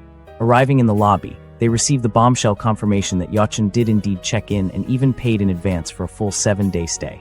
Hearing this, the villainous pair's jaws drop, calculating that this little stunt costs more than 50,000, and they can't believe the useless guy would have that kind of cash. Their worldviews crack. Right after, Fang Chaio accuses the guy of having skimmed money from grocery shopping and dog food for years, calling our hero a shameless thief, reaching for the lowest hanging fruit. However, the receptionist interrupts their outburst with a sheepish smile and informs them there's been a mistake because the guest didn't get a regular room, but the presidential suite, the correction delivered with the force of a critical hit. This revelation hits them like an atomic bomb, making them scream in unison, completely terrified by what they just heard, their HP dropping to 0. Sweat drips down Fang Zhio's forehead as he redoes the math, realizing the stunt actually cost over $500,000 since the luxury suite goes for 80,000 a night. Completely pale, he turns to Gio and asks if she's absolutely sure her ex-husband saved up $500,000 just by saving spare change from buying bread, because the math just doesn't add up, his voice a whisper of pure, unadulterated system error. Feng Xiao turns to the receptionist to confirm his doubt. "Are you sure Yi Chen just paid 560,000 in full right now?" The receptionist confirms the payment and then delivers the salt in the wound. "Yes, sir, and he also gave me a very generous 10,000 tip.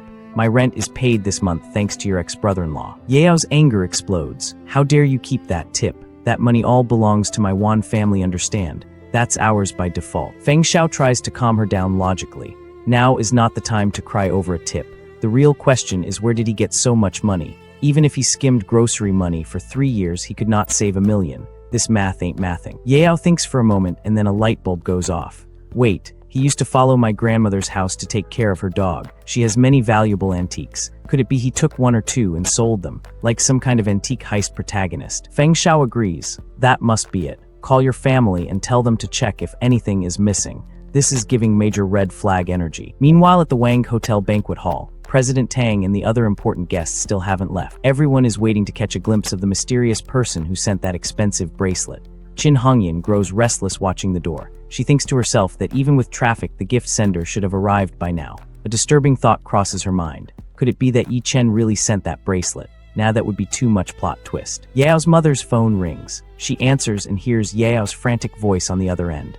Mom, go to grandmother's house immediately. Check if any of her old calligraphy or paintings are missing. That wretch Yi Chen must have stolen our family's things and is spending the money from selling them. The mother loses her composure and blurts out loudly, "That Yi Chen, that loser stole grandmother's antiques." Qin Hongyan overhears and takes a deep breath as if all her suspense has ended. She exhales cigarette smoke thinking she thought that guy was some big tycoon, but it turns out he's just a common thief. Talk about false advertising. Her interest completely evaporates. She stands and says she has important company work and must leave now. Old Madame Wan stands respectfully and mentions the financing matter is in President Qin's hands.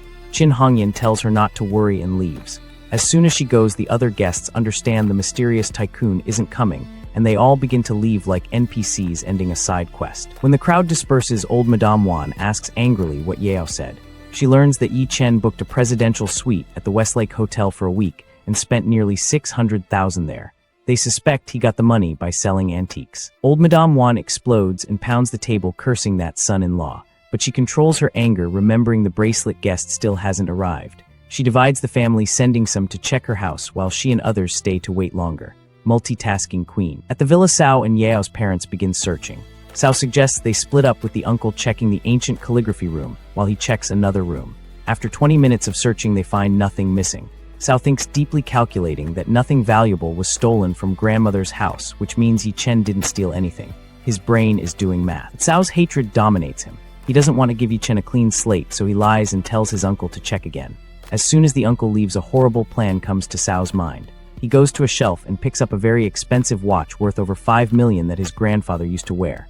A diabolical smile appears on his face as he thinks now Yi Chen will be the thief who stole this watch. He's about to speedrun framing someone. He hides the watch in his pocket and goes out with the empty box. Immediately, he starts shouting that a watch is missing from his room. Yao's mother reacts angrily, saying she knew it. Yao's father immediately calls old Madame Wan and nervously reports that grandfather's Richard Mille watch is missing. Old Madame Wan begins trembling with rage. She orders them to grab Yi Chen and bring him to her so she can cut off his hand. Grandmother unlocked Yandir mode. After hanging up, the father tells Cao they need to bring Yi Chen back. But Cao remembers the beating from last time and fears that man hitting him again. He fakes a wound and escapes, claiming he needs to go to the hospital. Bro really said, "I'm hurt," and ran. The father calls Yao and asks if she's still at the Westlake Hotel. At the hotel, Yao answers the call and her eyes widen. "What did you say? From grandmother's house, a Richard Mille watch is missing, worth 5 million. Okay, I understand." She hangs up and Feng Xiao asks what happened. Yao angrily says Yi Chen really stole grandmother's things. She turns to the receptionist and disrespectfully demands Yi Chen's room number. Feng Xiao gets scared and asks what she's going to do. Yao enthusiastically responds that she's going to bring him back for stealing her grandfather's 5 million watch. Feng Xiao notices she looks more excited than angry. He grabs her, afraid she might cause a scene at the hotel, and tells her to just call the police calmly instead of going up there. Yao calls him a coward and goes up alone. Girl is on her main quest. She arrives outside the presidential suite and pounds on the door, shouting for the damn thief to open up. After a while, the door opens, revealing Yi Chen, who has just showered with only a towel wrapped around him. He gets irritated and asks why she doesn't stop bothering him now that they're divorced. Seeing him in this state, with abs showing, Yao's anger cools and her face turns red. Yi Chen ignores her reaction and asks directly what she wants. Yao snaps out of it, and to hide her embarrassment, changes the subject, accusing him of stealing her grandmother's Richard Mille watch. Yi Chen is confused and asks which watch.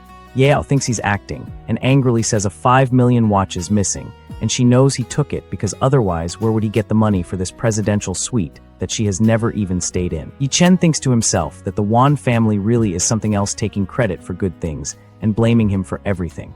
Classic toxic guild behavior. He tells her he has never taken even a needle or thread from their family, so stealing a watch is far-fetched, and tells her to leave. When Yi Chen calls her Miss Wan, it's as if Yao gets an electric shock. He never called her that before. She remembers the old days when he affectionately called her my annoying wife and talked about taking her out to eat. This rejection and formality angers her, and she asks why he's in such a hurry to kick her out, asking if there's a woman inside. Yi Chen has had enough and tells her whether there's a woman inside is none of her concern, and if she doesn't leave now, he will call security. Yao's anger reaches its peak. She threatens to call the police and tells him he's looking at more than 15 years in prison for stealing 5 million. Yi Chen closes the door without paying attention to her threats. Yao keeps shouting outside, but the door is already locked. Inside, Yi Chen calmly dries his hair and laughs at himself in the mirror, thinking it was only because he loved her that she always made him kneel and beg for forgiveness. He wonders what it means to love someone when the person falls so low. Sad backstory music plays in his head. When old Madame Wan finds out Yao called the police, she gets furious. Yao's mother defends her daughter, saying Yi Chen wasn't cooperating, so she had to call the police, and since he's no longer family, handling him according to family justice wouldn't be right. Back at the hotel, the police arrive and ask Yao if she's Miss Wan Yao, and if she reported Yi Chen stealing her family's 5 million watch. Yao plays the victim, explaining Yi Chen was their live-in son-in-law and they just divorced. She claims he stole the watch, sold it, and used the money to stay in the presidential suite for a week, and even hired a prostitute. She urges the officers to arrest him quickly, speedrunning that false report. One officer orders the reception to call Yi Chen down. The frightened receptionist makes the call, but Yi Chen has already fallen fast asleep and doesn't answer. Yao's suspicion turns to certainty as she angrily thinks he's guilty, and that's why he won't talk to her. The two police officers look at each other and decide to go upstairs. They take the elevator up and ring the doorbell. When Yi Chen opens the door and sees the police, he is a little surprised, but remains completely calm. Main character energy activated. The officer in front, Captain Li, reveals his identity and gets straight to the point, asking if Yi Chen stole the 5 million watch. He scans Yi Chen and points out that he was formerly the live-in son-in-law of the Wan family and didn't have much money doing food delivery for the last 6 months. He mentions that at the time of divorce, Yi Chen didn't receive a single cent of family property, yet he's staying in a presidential suite that costs 80,000 a night, booked for a full week. He asks where the money came from if he didn't steal the watch. Detective mode on. Without any delay, Yi Chen turns around and brings out some papers. He hands them to Captain Li, explaining that this is the share transfer contract of Guaja Group and that he is now the largest shareholder and newly appointed CEO. He also hands over his shiny business card. Plot twist unlocked. As soon as they take the card, both police officers lose their composure. That's some pay-to-win item right there. The other officer whispers to the captain that this is too exaggerated and asks if it could be fake. Captain Li asks if his information can be found on SkyEye, which is a commercial investigation tool that maintains information on 200 million social entities across the country. Yi Chen responds that the founder of SkyEye, Dr. Yang Kao, is his second brother's college classmate. Since he hasn't officially joined the office yet and didn't want people to find him first, he asked Dr. Yang to hide his information. He offers to have them open it for a while and immediately calls Dr. Yang, speaking casually and asking him to open his profile for just 10 minutes. He tells the officers they can check now. Flex. Both officers immediately search for Guaja Group on their phones. When the result appears, their eyes fly wide open. On the screen, it clearly reads Yi Chen, CEO of Guaja Group. Achievement unlocked, shock. But Captain Li still isn't willing to accept defeat and suggests it could be the work of some hacker. Man is in denial. Yi Chen realizes they won't believe him like this. He says he didn't want to flaunt his wealth, but since they still don't believe him, fine. He takes out his phone, opens the banking app, and puts it in front of their faces, telling them to see for themselves. Ultimate move, bank account reveal. When the officers glance at the transaction details, they completely lose their composure. The 560,000 expense is on one side, but when their gaze falls on the available balance below, both are shocked because that amount is over 10 billion. In the midst of the silence, Yi Chen inwardly takes a deep breath, thinking it's good they signed a prenuptial property agreement when they got married, which is why the Wan family never checked how much property and assets he actually has in his name. Pro gamer move. He looks toward the police and explains that this is just one of his cards. He asks with respect if Yi Chen must be the young master of some very large and wealthy family, and why someone with his background would willingly become a live-in son-in-law of the Wan family. Lore inquiry. Yi Chen responds that it was just a family arrangement, and at that time he had no other choice. He asks the officers to keep his secret, especially from the Wan family, because he doesn't want any more involvement with them. Stealth mode activated. Both police officers think to themselves that the tastes and thoughts of rich people really are very strange. After clarifying the matter, the police officers politely apologize for the inconvenience and leave. Yi Chen bids them farewell. 2 minutes later in the hotel lobby, Han Yao and Feng Xiao are waiting impatiently. When they see the police come down, they immediately approach them. Captain Li directly tells them that the gentleman has already clarified he did not take their family's watch and suggests they go back and search because maybe they forgot it somewhere else. Reality check incoming. Feng Xiao protests asking how that's possible and how they can believe him.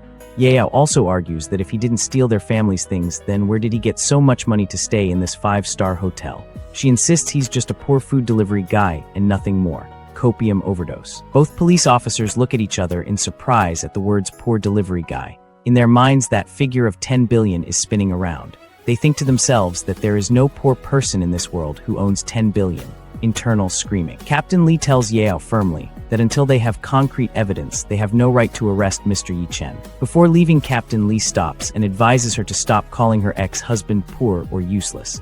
He reminds her that they were once husband and wife, and saying that kind of thing about the other party is very hurtful. The other police officer asks with some surprise if she was the one who divorced Mr. Yi Chen. Yao proudly confirms that she took the initiative for the divorce and says he's already regretting it now. Clown makeup applied. The police officer mentally gives her a sarcastic thumbs up, thinking that a husband who has billions in wealth, who has rejected the CEO of Guaja Group, the regret isn't his, it's hers.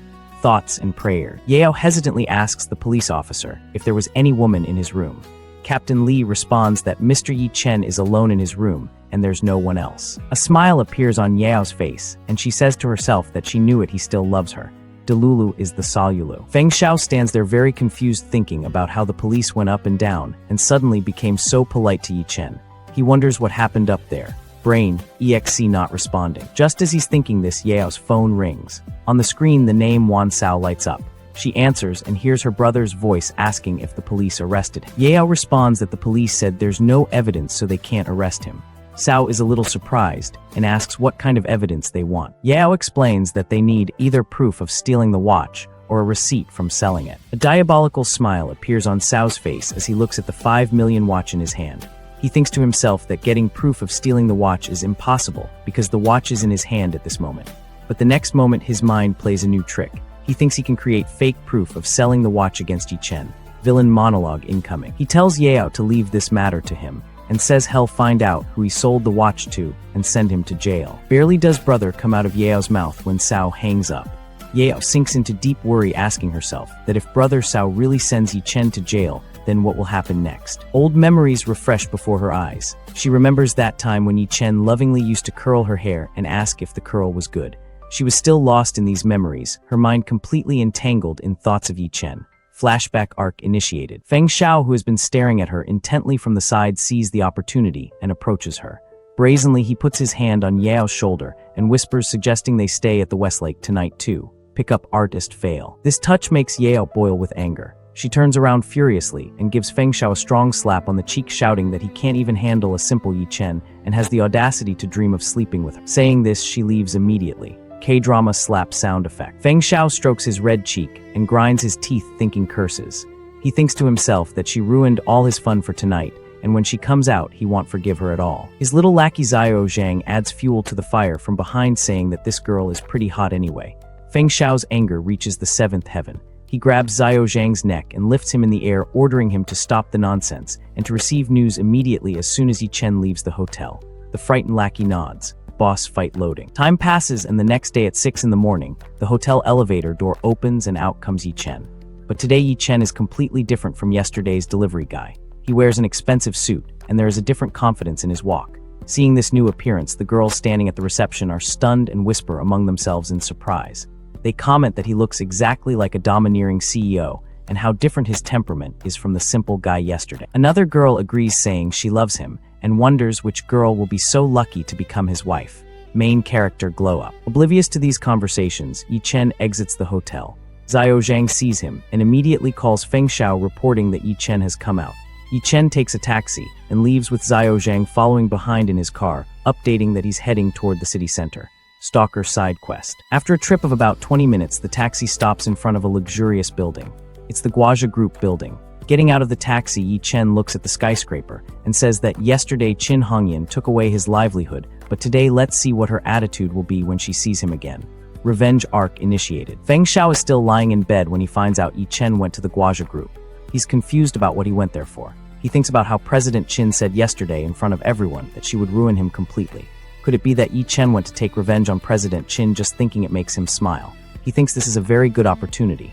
If he saves President Qin, maybe he'll have some chance with that beautiful President Qin Hongyan. Simple logic activated. Without delay, he dials her number.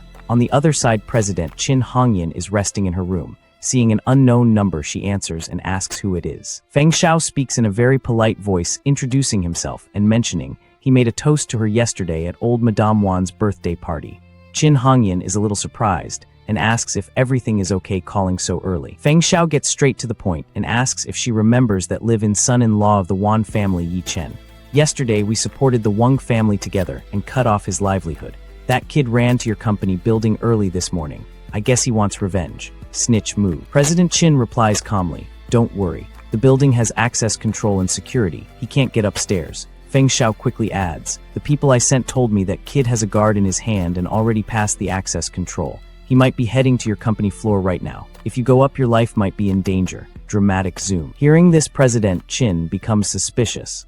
How could he have our company card? Plot twist incoming. That kid swiped the Wang family's patented tech, flipped it for 5 million and is now living the high life, while your entire company is just casually coughing up cash for a lousy access card. Doesn't that scream red flag? I'm genuinely worried sick about you, President Qin.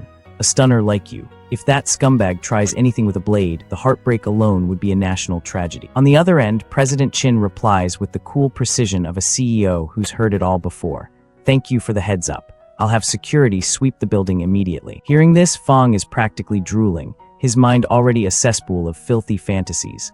"I'll rush right over to your company to help you personally, Sister Hung." Meanwhile, Qin is already on the line with her colleague. "Rome, get to the company now. Scope out anyone suspicious. If something's off, call the cops immediately." "Yes, President." Half an hour later at Hasten Group, a girl glides through the entrance. The security guards trip over themselves to greet her. "Good morning," she offers a polite nod. That secretary Zio, Qin Hongyan's personal secretary, Jiao Rome, and she is absolutely breathtaking. As she strides toward the elevator, the guards can't stop blushing, their pervy little hearts practically on their sleeves. Upstairs, Rome suddenly bursts into the office. "Who are you? How did you get in here? What do you want?" The protagonist barely glances up. Dressed in a flawless suit, he radiates pure boss energy, calm, composed, dripping with aura. "Who are you?" he asks coolly. Rome adjusts her glasses with a flicker of pride. "I am President Qin's personal secretary, Zio Rome." Upon hearing this, Yi Chen gives her a long, curious look. Qin Hongyan is a woman, so why does she have a secretary like this? Isn't that usually a guy's preference? Is Qin Hongyan into women? Wow, the imagination on this guy. Rome slams her palms on the desk. "What are you smirking about? Answer me. What are you doing in our company?" The protagonist finally responds, dead serious. "I'm Yi, the new president of this group." The second Rome hears that, her panic mode activates instantly. "I'm so sorry, President Yi. I was way too rash. Of course, only you would have the key to this door. Please forgive me. President Qin just said a suspicious person was coming, so I..." Yi Chen barely acknowledges her, already focused on work. But internally, he's seething. It's the Wang family again. They're like a lingering ghost. "All right, you can leave." Rome nods softly, ready to bolt, when he adds casually, "Oh, and I heard President Qin is the #1 beautiful female president in Yao. When she gets here, tell her to come to my office immediately." Rome rushes to the restroom and dials Qin immediately. Across town, President Qin is flooring it toward Huison Group. "How is it? Any suspicious people at the company?" "Wrong, the suspicious person is President Yi. The new group president just walked in, and he specifically asked to see you." Qin is floored. "What? President Yi is already there." She slams the accelerator. "I need to get there now." 10 minutes later in the CBD lobby, "Rome," Qin calls out. They lock step and head for the office. "Where is he?" "In the office. He wants to meet you immediately." As they walk, Qin notices female employees furiously touching up their makeup. Why is everyone so early today? The receptionist posted in the group chat, "The new CEO is here and he's super handsome." Everyone rushed over. Qin side-eyes her. "Oh, handsome." Rome's eyes literally sparkle. "More handsome than any celebrity. Super young, like 23 years old." Qin frowns. "So young. I became VP at 32 and that was rare. The president is 23. She turns to Rome. Tell everyone to act professional. Don't be love-struck. He's our president, he'll think we're amateurs. Rome's eyes gleam again. How could we possibly be worthy of a dominating CEO like him? Only you, President Chin, are his match. As they pass, employees whisper, President Yi specifically called you the #1 beautiful female president. Maybe he came here just for you. Don't be ridiculous, Chin says confidently. I've been in Yao's business circle for years. There's no man I can't handle. He's just a 23-year-old boy. Internally, she smirks. Nothing I can't resolve once I take action. Employees recall the time a billionaire tyrant was totally uncontrollable, until Chin stepped in for 2 minutes and turned him into a lapdog. Now, Chin is calmly applying lipstick. The employees nudge each other. Leave the door cracked. We want to see you tame the new president again. Make him kneel and tie your shoes. Chin finishes her touch-up and strides toward the office, radiating confidence. She has no idea the calm before the storm is over. A massive explosion is about to hit. She reaches the door. Come in. She opens it. A young man sits in a chair facing the window, his back to her. She hasn't seen his face yet. President Yi, I'm Vice President Chin Hongyan. Even from the side, his jawline is sculpted like a Korean drama star. Handsome, familiar, déjà vu. He slowly turns around. Outside, employees are peeking. Will he get a nosebleed from her beauty? Maybe he'll kneel and call her queen immediately. But the moment Chen sees his face, shock, pure icy shock. It's Yi Chen asterisk. Her mind blanks, her knees buckle. She drops to the floor, kneeling, completely speechless, utterly stunned. Outside, the employees are frozen solid. Why did President Chin just kneel? Room is in shock too. The office door is wide open. Plot twist of the century. A female staff member wearing glasses peeking through a crack in the door, completely shocked as she wonders internally, how is this happening? It's not President Yi kneeling to President Chin. A close-up shows President Yi, a strikingly handsome man with dark blue hair, because every manhwa CEO needs that protagonist hair color, looking down with a serious expression. Suddenly, the heavy door is shoved open, exposing 3 female employees who had been eavesdropping, causing them to scream, in terror like they just got caught sneaking snacks past their mom. Inside the luxurious office, the beautiful brunette, President Chin, is kneeling helplessly on the floor before President Yi, who calmly stands with his hands in his pockets and asks, President Chin, why are you kneeling to me the moment we meet? I really can't accept such a big gesture. He continues, if you can't accept it, then help me up already. Bro is enjoying this way too much. Internally, President Chin curses, damn Wang family. If not for them, I wouldn't have offended my boss. This is why we can't have nice things. While out loud, she apologizes profusely with her head bowed. I'm sorry, President Yi, I was wrong. Please forgive what I said yesterday. Kneeling down to meet her gaze, President Yi smirks slightly and says, Yesterday, oh, I remember now. Yesterday you said we were lovers, right? Suddenly, he pulls her into a tight, intimate embrace, causing her to let out a surprised gasp of AH as he holds her flush against him. As he notes internally that she smells so good and feels so soft. No wonder so many men are crazy about this woman. He teasingly asks her, I even heard I booked an island to ask you to be my girlfriend. Which island was that again? Man really said, let me gaslight you with your own lie. Flustered and feeling completely socially dead from embarrassment, she looks over his shoulder with a bright red face and stammers, I'm sorry, I was wrong. If the floor could open up and swallow her right now, she'd pay extra for express delivery. Letting go slightly, he looks at her gently and instructs, all right, get up first. As she stands up, looking away nervously like she just got caught peeking in the boys' locker room, he turns his back and orders, close the office curtains. If the staff see this, it won't look good, to which she obediently replies, yes. Girl is already down bad and she doesn't even know it yet. Now seated at his desk reviewing a document while she stands nearby holding her phone like an anxious intern, he remarks, President Chin, yesterday you said you wanted to cut off all my options in Yuncheng. Now I'm Huasheng Group's president, your boss. Looking up at her intensely with a piercing gaze that would make any shoujo manga FL faint, he challenges, I'd like to know, how are you going to block me now? Filled with regret, she explains, President Yi, I really never imagined someone of your status would go be the Wang family's live-in son-in-law. That's like finding out your local delivery driver is secretly a chaebol heir. Nobody saw this coming. I know my mistake can't be undone. However you decide to punish me, I'll accept it. Turning around to face the window, proudly showing off her curves, she offers herself up to his judgment, stating, if you want to slap me, I'll walk over and let you hit me. If you want to scold me, I'll stand here and listen. If you want to fire me, I'll pack my things and leave right away, and never appear before you again to upset you. She's really giving him the full, I accept my execution speech. Watching her, President Yi thinks to himself that this woman Chin Hongyan really isn't simple. She doesn't panic when something happens, she takes responsibility, doesn't make excuses, and doesn't shift the blame. She's basically a unicorn in the business world. He finally tells her, I'm not planning to fire you. which leaves her looking completely stunned like she just got hit by a truck made of plot twists. Resting his head on his hand in a relaxed posture, he explains, "Yesterday you were the only one who offered me a way out. If I really were just an ordinary live-in son-in-law, you would be my benefactor. You passed the vibe check when nobody else did." Moved to tears by his mercy, she smiles brightly and promises, "Thank you, President Yi. From now on I'll devote myself completely to serving you."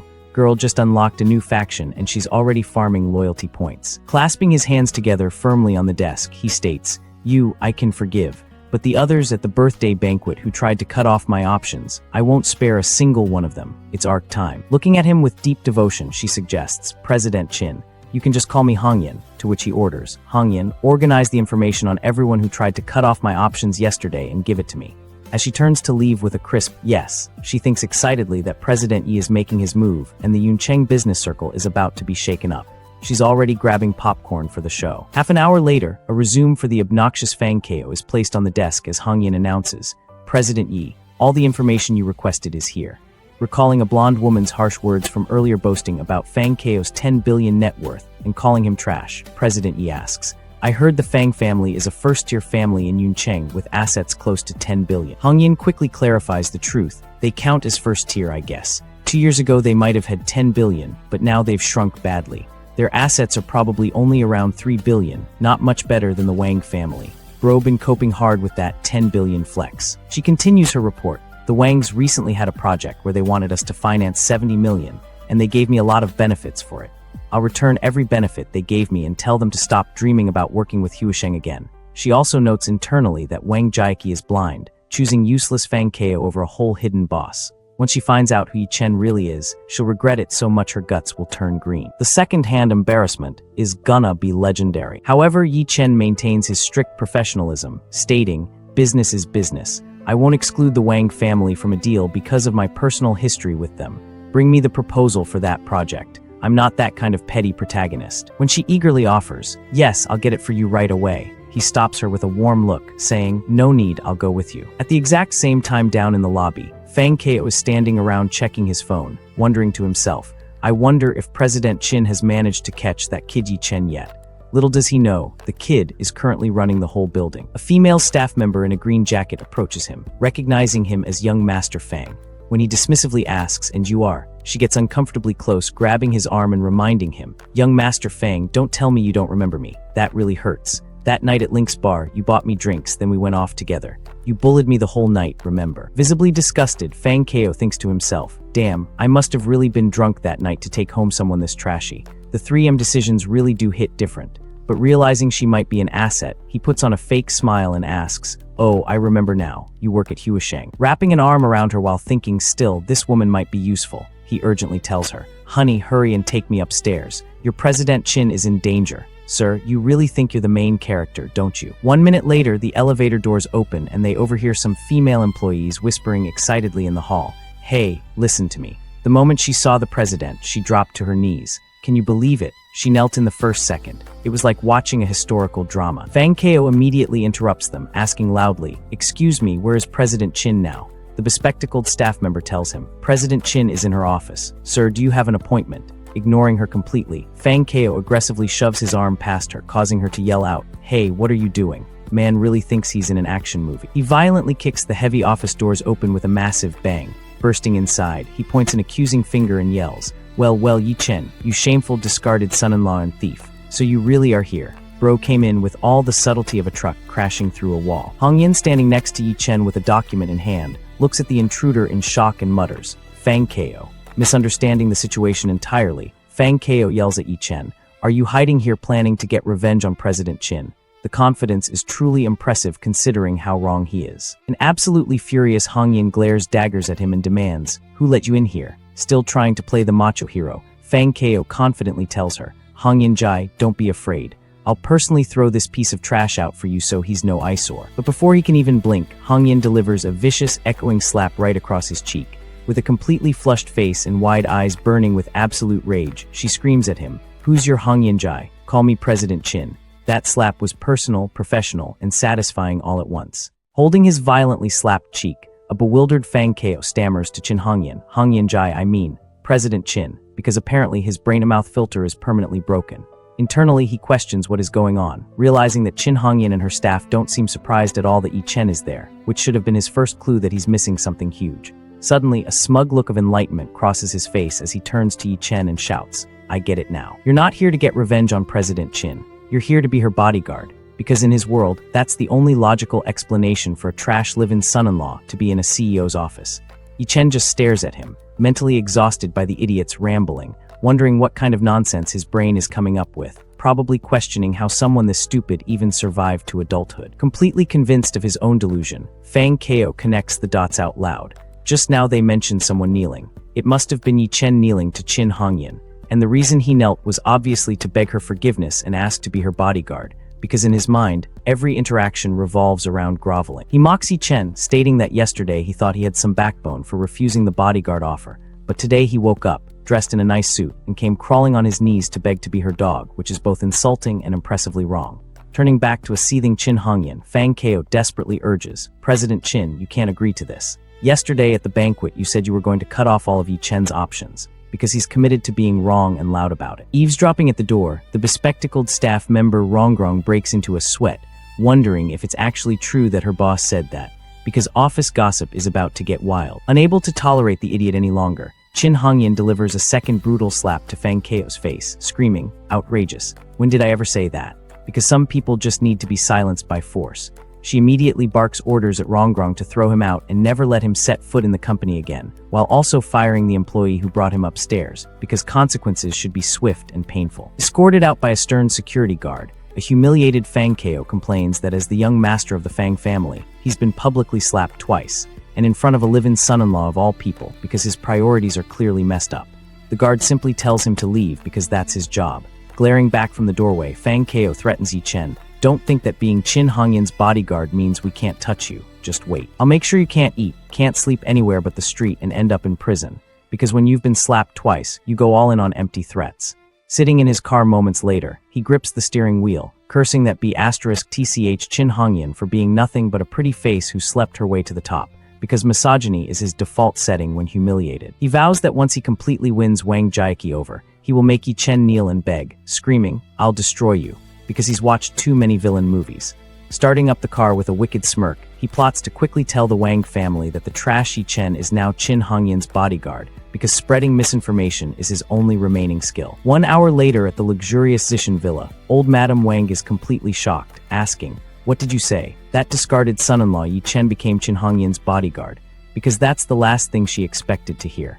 Fang Kao smugly confirms he saw it with his own eyes and that Yi Chen was even fetching files for her, because he's committed to his delusion. Hearing this, Yi Chen's beautiful but arrogant ex-wife, Wang Jiaqi, looks completely stunned while her short-haired sister demands to know how that's possible and what makes him worthy, because in their minds, Yi Chen is worthless. Fang Kao stirs the pot further, claiming he heard from Huisheng's staff that Yi Chen dropped to his knees right away to beg for forgiveness, and that Chin Hongyan, who had her eye on him since yesterday, probably had a soft moment and agreed, because he's a master of making things up.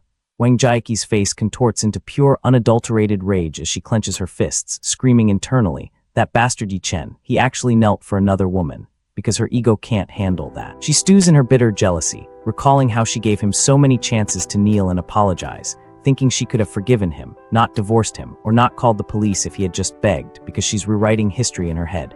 A dramatic close-up emphasizes her fury. "In 3 years of marriage, he never once knelt for me, and now he turns around and kneels in front of another woman," because apparently kneeling is the ultimate measure of love in her world. Her sister rubs salt in the wound, mocking her by saying she just wasn't charming enough, because siblings are the best at being cruel.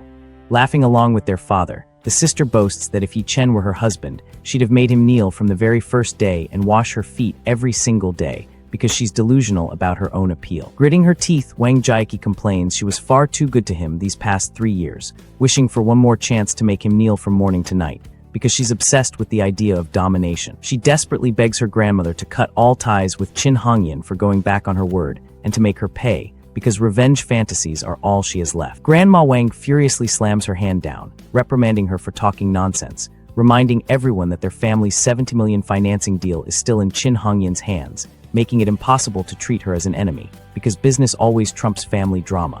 Her father smoothly chimes in, telling Jaeki that while he knows she's jealous, she can't deny that President Chin is genuinely more capable than her, because sometimes the truth hurts. Throwing a massive, tearful tantrum, Jaeki screams that she doesn't care and threatens to go to the Huisheng group herself, prompting her grandmother to furiously order her to stay put, because that's not how you handle business. Grandma Wang then commands her son to call Chin Hongyan so she can speak with her directly, because when matriarchs want answers, they get them. With the glowing phone in hand, Grandma Wang puts on a stern face and confronts Chin Hongyan, stating she heard their live-in son-in-law became her bodyguard and sarcastically remarking that if she knew she had her eye on him, she would have handed him over half a year ago, because in her mind, people are assets to be traded. She demands an explanation for why Chin Hongyan went back on her promise to cut off his options, because promises are supposed to mean something. Back in her office, a slightly nervous Chin Hongyan replies that things aren't what she imagines, but apologizes for not being able to follow through on her promise, because she's caught between a rock and a hard place. Internally, she sweats, knowing that if the old madam found out this live-in son-in-law was actually the Supreme President Yi, she'd probably have a heart attack because that's information that could kill.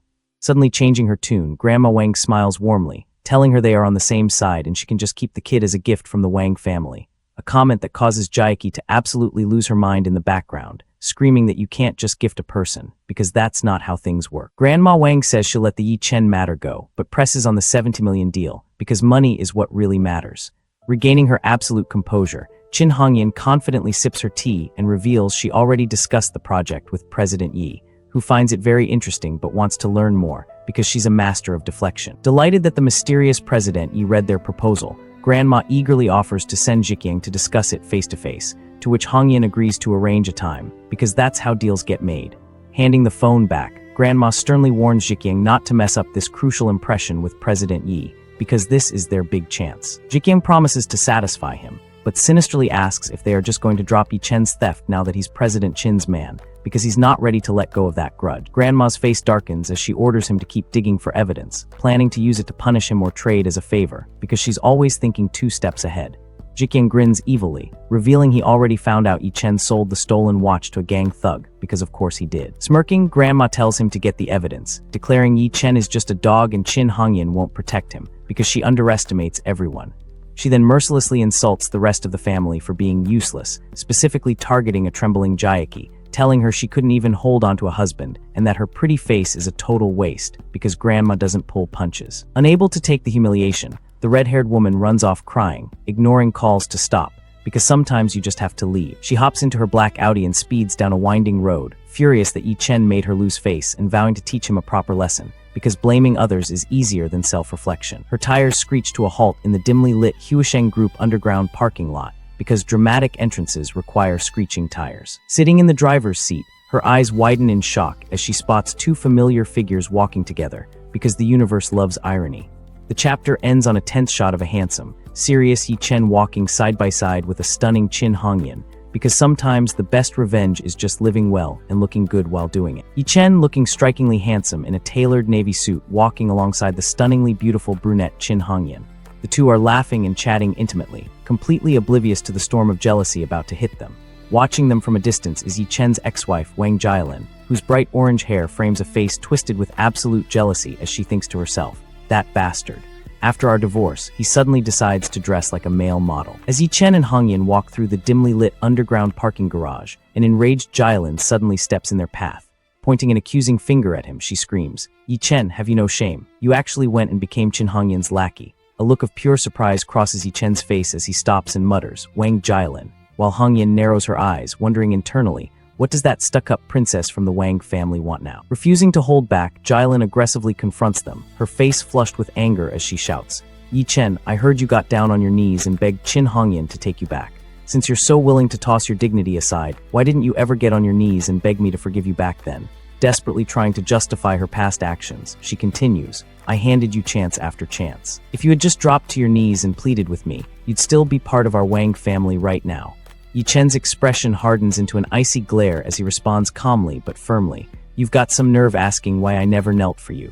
Don't you think you're pushing it a bit too far?" Unloading his pent-up frustration, Yi Chen leans forward and shoots back, "You snuck off to a hotel with that scumbag Fang a couple days ago and slept with him behind my back. And you honestly believed I would get on my knees and beg you two for mercy." Jialin waves her hands dismissively, stubbornly trying to maintain the moral high ground as she argues, What about after that? At the birthday party yesterday, I offered you another opportunity to kneel and apologize. If you had just bent the knee, I would have convinced Grandma to call off the divorce and you could have remained my husband. Refusing to back down, Jilin points a trembling finger at Hongyin and screams, and at Zizi Lake Hotel, if you'd knelt down and pleaded with me, I wouldn't have phoned the cops. It's the exact same action. Why are you willing to do it for her but not for me? I was your lawfully wedded wife. Is getting on your knees for your wife such a humiliating thing? Yi Chen stares at her with deep disappointment, the air around him practically freezing as he states, getting on my knees for my wife isn't humiliating. Doing it for a woman who cheated on me is. I was way too good to you these past 3 years. Completely unhinged by his logic, Jilin leans forward aggressively, her face red with fury as she yells, I knew it. My mistake was being too soft on you. That's exactly why you're so impossible to control now. The whole family blames me for not keeping you in line. With a live-in husband like you, I should have made you kneel and scrubbed my feet from day one. Before Yi Chen can even process her audacity, Qin Hongyan fiercely steps in and delivers a resounding slap straight across Jilin's cheek, leaving a bright red mark as Jilin cries out, AH. Towering over the shocked Jilin, Hongyan angrily reprimands her, declaring, you were the one who stepped out first and never once looked inward at your own behavior, and you still have the gall to speak like that.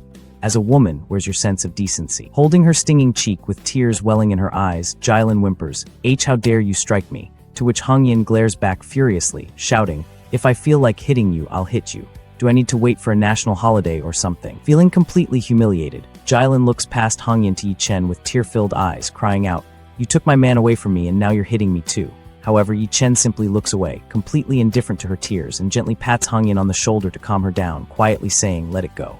Looking back at his pathetic ex-wife, Yi Chen coldly finalizes their detachment, telling her, leave. I'm no longer your husband, and I never will be again. This rejection pushes Jilin over the edge, and she screams defiantly, even if you were just a mutt my family fed for 3 years, if I decide I don't want you anymore, that doesn't mean I'm okay with just handing you over to somebody else. Yi Chen, I'm ordering you to get out of Husheng Group right this second.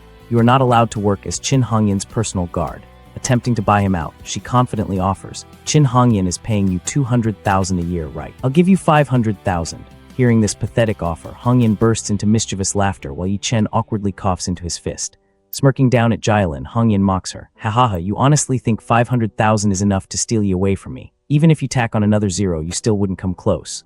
The realization hits Jilin like a truck, and she thinks in utter shock, wait, his bodyguard's salary isn't 200,000. It's 5 million. Has Qin Hongyan completely lost her mind? As Hongyan turns away and says, let's head out, a desperate Jilin lunges forward and grabs Yi Chen's arm, pleading, Yi Chen, hold on. Listen to me, you have to quit Huisheng Group today. Wang Xiaoji has already dug up proof that you sold that watch. Once he turns it over to the authorities, you're looking at prison time. Trying to use this as leverage, she desperately proposes, if you do what I say, ditch Qin Hongyan, come back to the Wang family and work as my personal bodyguard. I can make Wang Xiaoji back off and drop the whole thing. Yi Chen effortlessly pulls his arm from her grasp and looks back over his shoulder, calmly rejecting her by saying, I appreciate the offer, but I really can't take a job as your personal bodyguard. Opening his car door to leave, he delivers a final, brutal verbal strike. I can't guarantee your safety while I'm busy watching you sneak off to hotel rooms with other men. As Jilin gasps and offended, why you? Yi Chen settles into the driver's seat of the luxurious Porsche and boldly states, if Wang Xiaoji actually has evidence, he's welcome to take me to court however he sees fit. Unable to accept defeat, Jilin chases after the moving car, screaming into the exhaust fumes, Yi Chen, you don't have my permission to leave. Left entirely alone in the empty garage, a tear rolls down her face as she sulks in utter jealousy, thinking, Yi Chen is such a jerk too. He fully knows Qin Hongyan already has a boyfriend, yet he's still okay with being her side piece. This is infuriating. What does Qin Hongyan have that I don't? Seriously. The scene shifts dramatically to an establishing shot of the sun setting over Yuncheng, 7th Street, a notoriously rundown and chaotic slum area. The narrator explains that 7th Street is a famous slum where the poor live, and so do powerful figures. In Yuncheng, everyone in the underworld respects a man named Brother Melon, whose reputation dictates that, whether Yuncheng is chaotic or not, Brother Melon decides. If Brother Melon is carrying a bag, it's either a head or a knife inside. Inside a dimly lit, gritty room, the bruised and bandaged Wang Xiaoji nervously approaches the heavily tattooed boss with red braided hair, greeting him, Brother Melon. Taking a casual drag from his cigarette on a beat-up leather couch, Brother Melon smirks and replies, Young Master Wang, what an honor. Apologies for not coming out to welcome you personally. Getting straight to business, Xiaoji presents a sleek black box explaining, I've come because I'd like to propose a transaction, Brother Melon. This is a Richard Mille timepiece valued at over 5 million. I'm willing to let it go at a discounted rate of 4.5 million. He opens the box to reveal the dazzling diamond-encrusted watch, adding his sinister condition. However, I need you to tell anyone who asks that a man named Yi Chen sold it to you. Brother Melon leans in with a knowing grin, asking, "That fellow who left those bruises all over your face, that was this Yi Chen character, am I right?" Flushing bright red from embarrassment and anger, Shaeji clenches his fists and admits, "You've hit the nail on the head, Brother Melon. He used to be the live-in son-in-law married into my second uncle's household. To protect the family reputation, my relatives don't want to make a big public spectacle out of this. But I refuse to let this slide. I need to see him behind bars." Exhaling a cloud of smoke, Brother Melon tilts his head back lazily and rejects the offer, stating, "I can't get involved with that. Boss Liu gave us strict orders never to interfere in domestic disputes between families. You help someone out today, tomorrow they patch things up with their relatives, and suddenly we're the only bad guys left holding the bag." Furious, Shaeji frantically argues, "That's not going to happen. Yi Chen has already been kicked out of our Wang family. Who exactly is this Boss Liu you keep mentioning? Why does his opinion carry so much weight with you?" Instantly, one of Melon's green-haired lackeys steps forward aggressively, yelling, "Watch your tongue. Boss Liu is the man our Brother Melon answers to." Returning to his calm demeanor, Brother Melon explains, "Boss Liu showed me the way in this life. Without his guidance, there wouldn't be any Brother Melon sitting here today. So his instructions might as well be carved in stone as far as I'm concerned. You'd be better off taking your business elsewhere." Desperation completely taking over, Shaeji grits his teeth and shoves the watch box forward, shouting, "Brother Melon, I'll let you have it for 4 million even." Standing up to leave, Brother Melon remains unfazed, reminding him, "I already explained this to you. Boss Liu treats me like flesh and blood, and I follow his rules without question." Sweating profusely, Shaeji practically begs, offering an absurdly low price. 3 million. I'll sell you this watch for 3 million. You could turn around and flip it for a clean 2 million profit. This finally catches Brother Melon's attention. He freezes, his muscular tattooed arm halting with a firm hold on. Slowly turning his head back, his eyes glow an intense, greedy red as he declares with a sinister grin, "Boss Liu also taught me another lesson. In our line of work, you never turn your back on money. The sky can fall, the earth can crack, but turning a profit is what truly matters. Young Master Wang, you've got yourself a deal." Yi Chen speeding down a bright highway in his black Porsche. Sitting beside a quiet Qin Hongyan, Yi Chen stares straight ahead with a deadly serious expression, firmly ordering her, "From this point forward, you are not to lay a single finger on Wang Jialin unless I explicitly give you permission." Inside the luxurious black Porsche as Yi Chen calmly steers the wheel, illuminated by the warm light of the setting sun. His expression is serious as he states, "Hate is just the other side of love. Hating her is the same as loving her. What's the difference?" Sitting beside him, Qin Hongyan looks on in stunned silence, her beautiful face glowing in the golden hour light as she thinks. In a close-up of Yi Chen's handsome profile, Hongyan continues to admire him internally, as expected of a young master from a great family.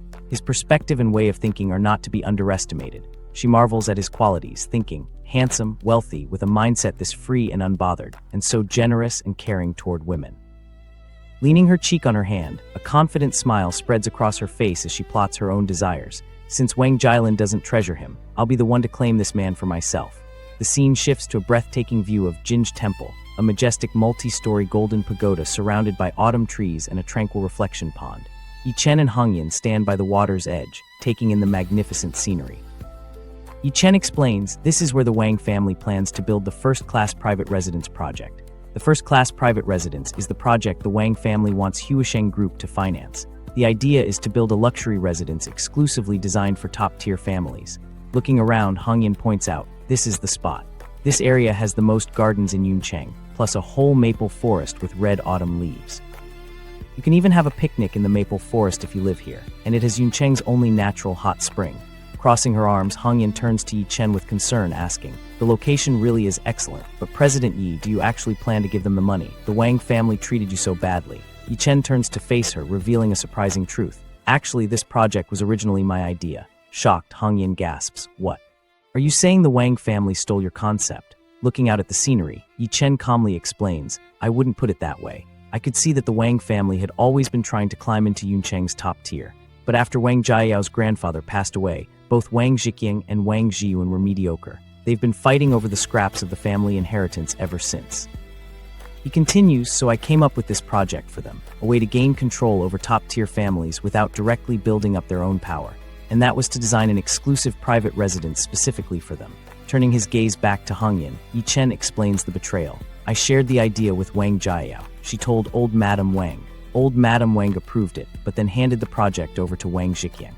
Hongyan looks down sympathetically, understanding the family dynamics. The Wang family definitely favors Wang Zhiqiang's side more. When you get down to it, it's just the old preference for sons over daughters. They feel Wang Jilin isn't qualified to inherit the family business. Offering her sympathy, she adds, "Honestly, I do feel some sympathy for Wang Jilin on that point." Yi Chen agrees, looking thoughtful. That's true. Wang Jilin has always been looked down on by the family. Her parents have always pressured her. And on top of all that, the family arranged for me to marry into her home. A rustling sound is heard as a red autumn leaf falls gently through the air. Even so, that's still no excuse for her to cheat. The leaf lands softly on Hongyan's dark hair. Gently, Yi Chen plucks the autumn leaf from her hair, gazing into her eyes with a captivating look as he softly requests, "Hongyan, have a drink with me." The scene transitions to a bustling street lined with bars and restaurants as a voice cries out, "I want a drink." Inside a vibrant, neon-lit bar, a distressed Wang Jilin, still in her floral dress, sits at the counter next to a woman in a daring, backless red dress with short black and red hair. The woman in red, identified as Song Hongai, turns to Jilin with a concerned expression, asking, "Jilin, what's gotten into you today? Drinking in the middle of the day. Who upset you? Tell me and I'll go teach them a lesson." Gripping her wine glass tightly, a flushed and furious Jilin complains, "It's that vile Chin Hongyan. She actually slapped me. I didn't even do anything to her. I was just scolding my useless ex-husband. What right did she have to hit me?" Bursting into tears and throwing a tantrum, she wails, "What exactly is she to that wasty Chen?" Wah, Hong, looking unamused by the outburst, casually sips her cocktail and logically explains, "Even when you beat a dog, you have to check who its owner is. Your ex-husband is now Chin Hongyan's dog. Of course she won't just sit back and let you insult him." Jilin continues to justify herself, taking a long drink as she mutters, "I only cheated once." These days, which pretty woman hasn't cheated at least once? Hearing this, Hongai practically does a spit take with her red drink, coughing out PFFFT. Slamming her fist on the table, Hongai reprimands Jilin, "Hongai, you've done it twice." Jilin looks defensive, arguing back, "Why are you bringing me into this? At least my husband never caught me in the act." Desperately trying to shift the blame, she adds, "He was alive in son-in-law. Even if he found out, why couldn't he just put up with it?"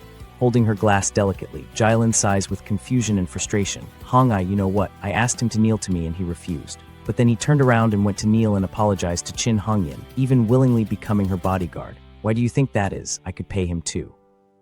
Hongai analyzes the situation, her expression serious as she explains, "From what I know of Yi Chen, he loved you deeply these 3 years. He's not the type to just fall for someone else so easily."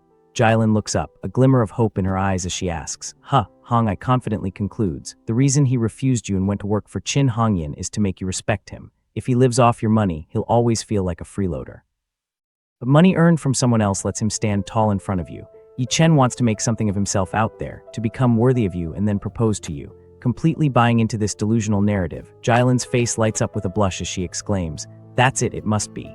A smug, satisfied smirk crosses her lips as she proudly proclaims, "I knew this fool still loves me." Sitting up straighter with renewed arrogance, she adds, "Didn't you say you wanted someone who matches your family's status? You could always marry Fang Kao first." Hongai playfully suggests, to which Jilin quickly dismisses the idea, but Fang Kao is too unfaithful and doesn't take care of people the way Yi Chen does. Hongai casually offers a backup plan. If it doesn't work out, just divorce him again and let Yi Chen take you back. An honest man like him would definitely be willing. Tipsy and arrogant, Jilin giggles, "You're so wicked. But Yi Chen made me unhappy, so he deserves it." Taking another sip of her drink, Hongai suddenly asks a crucial question. "By the way, hasn't Yi Chen always been a stay-at-home husband? How come he suddenly started doing food delivery these past 6 months?" Jilin slumps over the counter, drunkenly recalling, "I think it was about 6 months ago when our whole family went on vacation to Switzerland. She got sick and needed money. She couldn't reach any of us, so she decided to earn it herself." Just then, Jilin's phone rings loudly with the caller ID Wang Xiaoji. Hongai notices and nudges her, "Jayaki, it's your phone." Answering the call, Jilin slurs, "Hello." From the other end, Xiaoji urgently demands, "Jayaki, come to Grandma's place right now. I've found the evidence of Yi Chen selling the watch." The scene cuts to Yi Chen, standing tall in his suit, his phone also ringing. He checks the screen and mutters, "Wang Xiaoji." He answers the call with a cool hello. Xiaoji's voice barks through the phone, "Yi Chen, get over to Grandma's house immediately. I found the evidence of you selling the watch." Unfazed, Yi Chen coldly replies, "I'm busy, I don't have time." Cutting to Xiaoji sitting arrogantly on a sofa, he taunts Yi Chen. "Yi Chen, are you afraid to come? The person who bought your watch, we've already brought them to the house. If you've got the guts, come and face them directly." Yi Chen's eyes narrow in suspicion as he thinks, "I never sold any watch. Where did Wang Xiaoji find this so-called witness?" Returning to his confident demeanor, Yi Chen firmly states, "Fine then, I'll go over and settle this once and for all so you people will stop bothering me." Hanging up the phone, Yi Chen turns to a stunning secretary in a tight white outfit and glasses, asking, "Secretary Joe, you can drive, right?" Surprised, she stammers, "Oh yes, I can."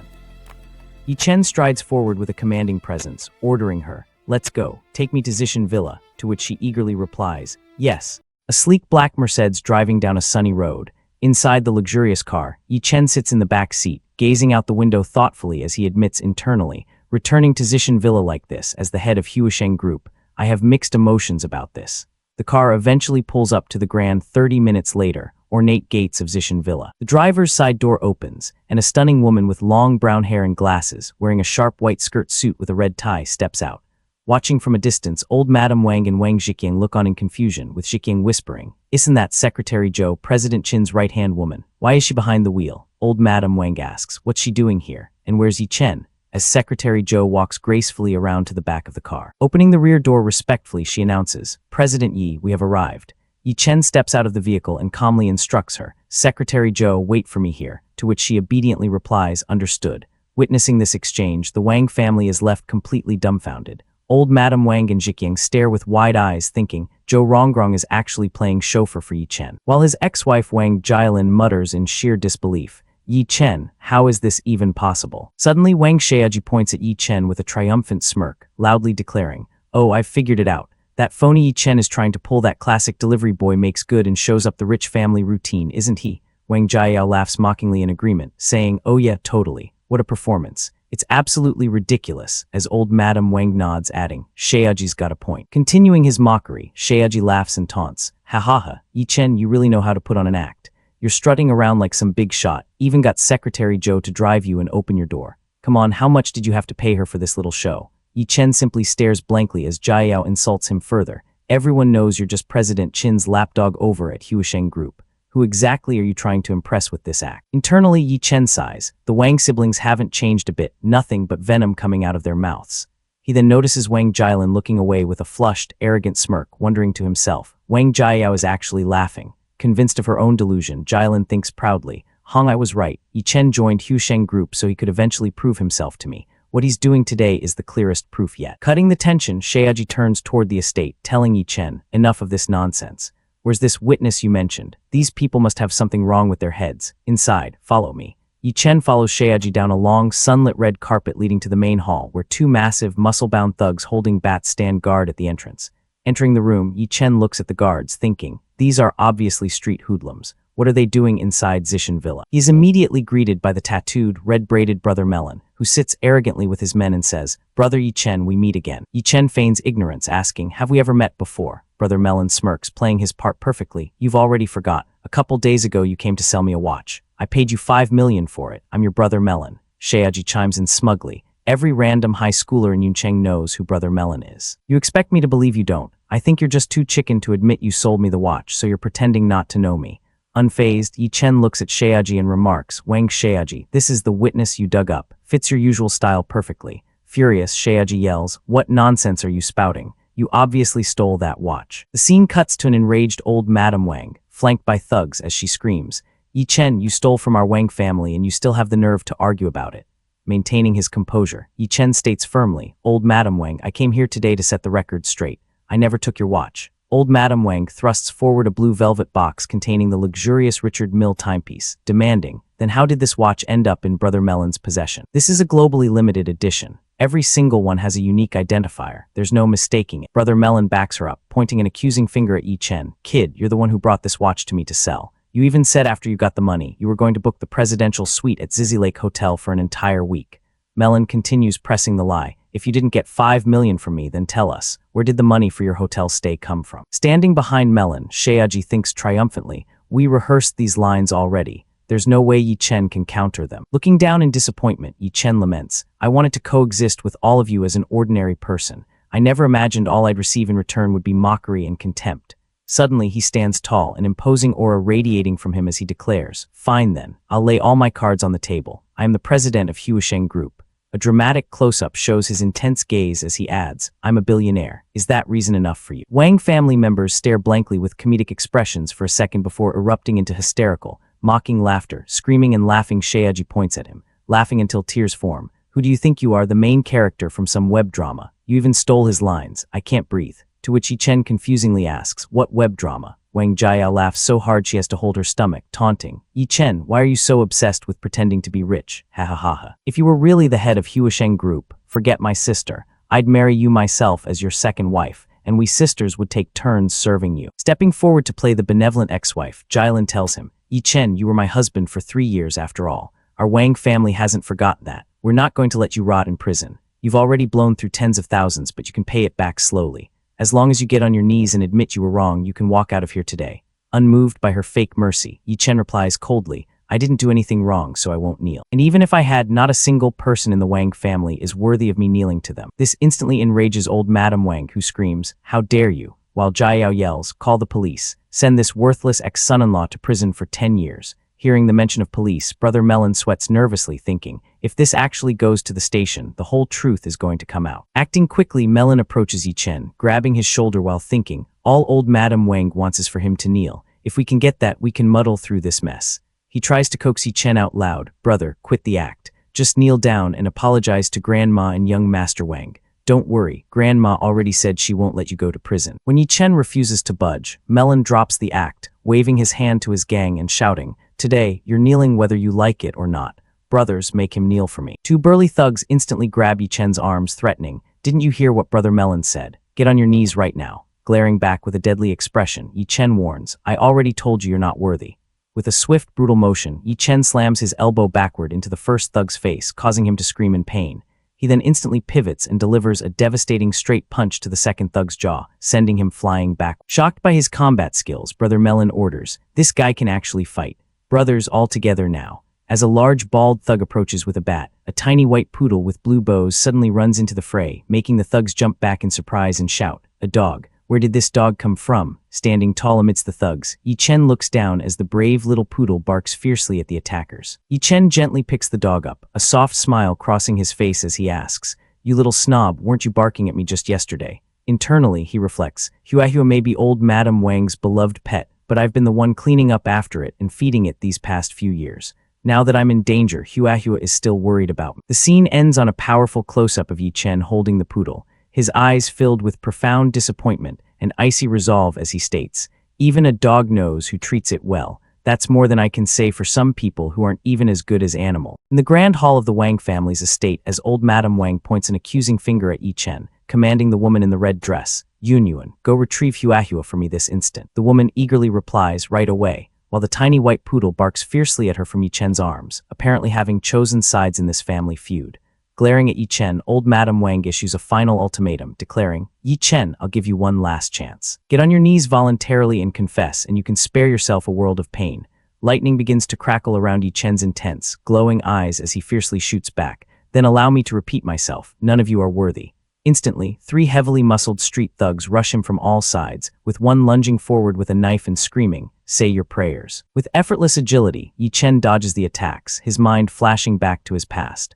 A caption reveals, 4 years ago, a full year before I married into the Wang family, they arranged a battlefield trial for me and shipped me off to Syria for 12 months.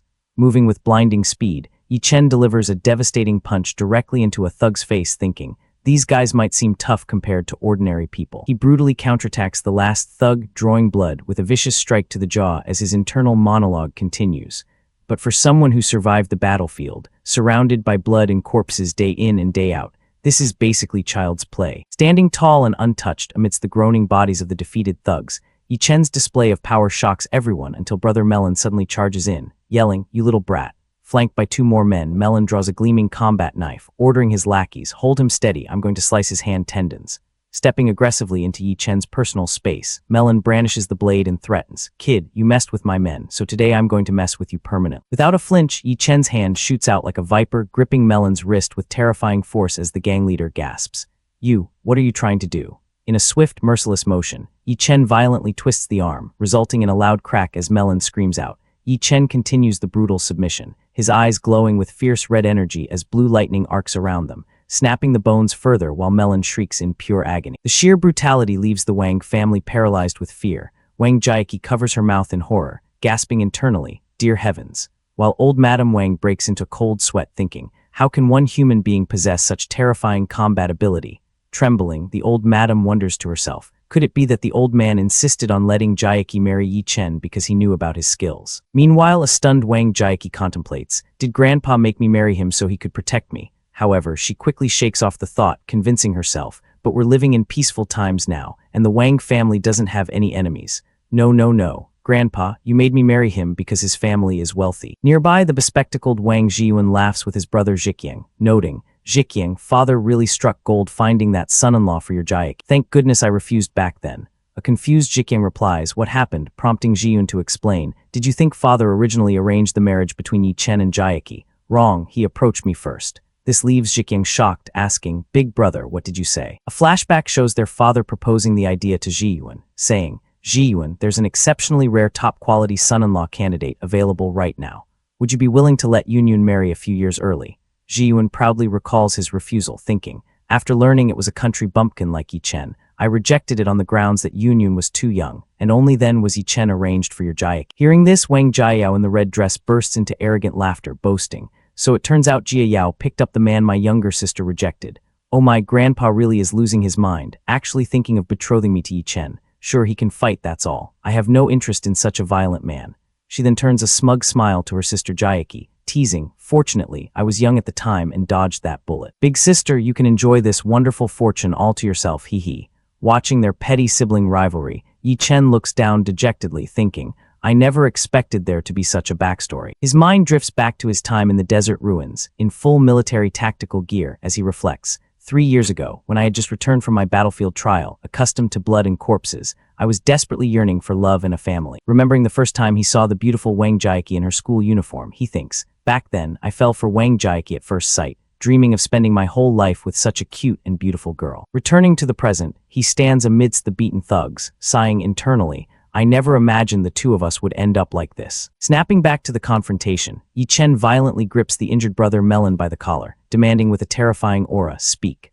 Why did you falsely accuse me of theft and who put you up to it? Sweating profusely but keeping a defiant, crazed smile, Melon taunts him. I've been in the underworld for years. I stopped caring about life and death a long time ago. If you've got the nerve, then kill me. But I'm warning you, if you cross me, you'll definitely regret it. Fearing the truth will be exposed, a panicked Wang Shaoji aggressively interrupts. Yi Chen, stop this. Do you really want to commit murder right in front of Grandma? While sweating internally, if Yi Chen forces a confession out of him, I'm done for. Disgusted, Yi Chen drops Melon and grabs his suit jacket, stating coldly, I'll say it one more time, I have never stolen anything from your Wang family. If you have evidence, feel free to call the police and have me arrested, before turning back with a sharp glare adding, don't give me that nonsense about not calling the police for my own good or how you can't bear to see me go to prison. He pauses to gently stroke the little white poodle, affectionately saying, Hua. Looking deeply at the pet, he thinks, in my eyes, there's only one thing in the Wang family worth stealing, and that's you. As Shaoji angrily waves his hands in the background, yelling, put Hua down this instant, Yi Chen tells the dog softly, I won't be around anymore after today, so don't be such a picky eater. Having said his piece, Yi Chen confidently strides out of the mansion doors. Shaoji nervously turns to his father, asking, Dad, we're just letting him walk away like this. To which a sweating Zhiqiang replies, nobody here can match him in a fight. We'll have to find other ways to deal with him later. Zhiqiang then quickly turns his attention to the injured gang leader, asking cautiously, Brother Gua, are you all right? While thinking, we've seriously offended Brother Gua today, so we need to properly make amends. A furious Brother Gua screams in Shaoji's face, you little brat, you actually dragged me into a fight with such a tough opponent. You'd better add another $1 million to cover my brother's medical expenses. Desperate, Shaoji reassures him, money is no object, as long as you can teach Yi Chen a severe lesson, preferably finish him off. Piling into his black van with his men, Gua declares firmly, fine, I'll definitely settle this matter with Yi Chen. I'm in a hurry, I'm leaving. As the van drives away from the estate, Gua stews in absolute rage, vowing internally, I was publicly humiliated by Yi Chen today and nearly had my hand crippled. I will have my revenge. The scene smoothly transitions to the bright, modern conference room of the Huisheng group.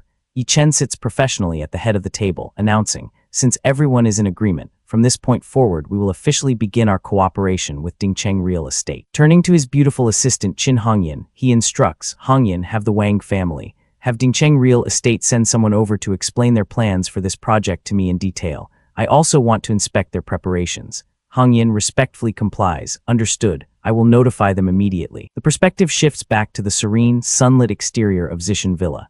Inside, an ecstatic Wang Zhiqiang holds up his phone, announcing proudly, Mom, President Qin just called me and said that the CEO of Huisheng Group has agreed to finance our 70 million project. However, he wants me to discuss it face to face, to evaluate how well we've prepared. Overjoyed by the news, old Madame Wang instructs him, Zhiqiang, you must perform exceptionally well and leave an outstanding impression on President Yi. We'll want to continue cooperating with Huisheng in the future. Zhiqiang grins with absolute confidence, replying, absolutely, I will definitely impress President Yi. Suddenly, Wang Jiayao provocatively steps up and grasps Zhiqiang's shoulder, batting her eyes as she asks in a sweet, coaxing voice, Daddy, can I please come with you? The older man in a suit, Wang Zhiqiang, looking at his daughter Wang Yunyuan with surprise, asking, you want to come along? Yunyuan, wearing a red halter top, replies with an intrigued blush, I heard he's young and handsome, completely different from those old, wrinkly CEOs you usually deal with. While her sister Jaiki glares daggers from behind. Frustrated, Jaiki steps forward and warns, Yunyuan, it doesn't matter how attractive President Yi is, he's already spoken for. Or did you conveniently forget that President Qin and President Yi are a couple? Yunyuan simply scoffs with a smug expression, and what business is that of yours? Confidently striking a pose to show off her figure, Yunyuan declares, they're dating, not married. Besides, I'm younger than Qin Hongyan and my figure puts hers to shame. What's stopping me from stealing President Yi away? Her father Zhiqiang enthusiastically agrees, laughing, exactly right, I fully support my daughter. Yuanyuan's thinking is absolutely spot on. In this world, exceptional people don't grow on trees. If you want one, you have to fight for them. Smiling, old Madame Wang officially announces, Yunyuan, this time you'll accompany your father to Huisheng Group to meet President Yi. Overjoyed, Yunyuan pumps her fist into the air, cheering, ah, really? Thank you, Grandma, you're the absolute best. Watching this clear favoritism unfold, a devastated Jaiki clenches her fists, complaining internally, I was the one who came up with the first-class private residence project in the first place, but Grandma handed it straight over to Uncle's branch to manage, before weakly protesting out loud, I want to go too. Yunyuan coldly shoots her down with a side glance, Sister Jaiki, you're a divorced woman now. You honestly think President Yi would be interested in someone on their second marriage? The scene shifts to old Madame Wang seated elegantly as Yunyuan massages her shoulders. The old madam declares, Yunyuan speaks the truth. Even though Jaiki is prettier on paper, I've decided to pair President Yi with Yunyuan instead. Jaiki, you can just make do with that Fang Ko boy. Yunyuan beams and reassures her. Don't you worry, Grandma. I'll have President Yi eating out of my hand in no time. Defeated, Jaiki grips her dress, crying inside. It's always like this. Grandma plays favorites so blatantly. 1 hour later at the Huisheng Group, Secretary Zhou opens the door to the CEO's office, announcing, President Yi, Wang Zhiqiang and his daughter have arrived together.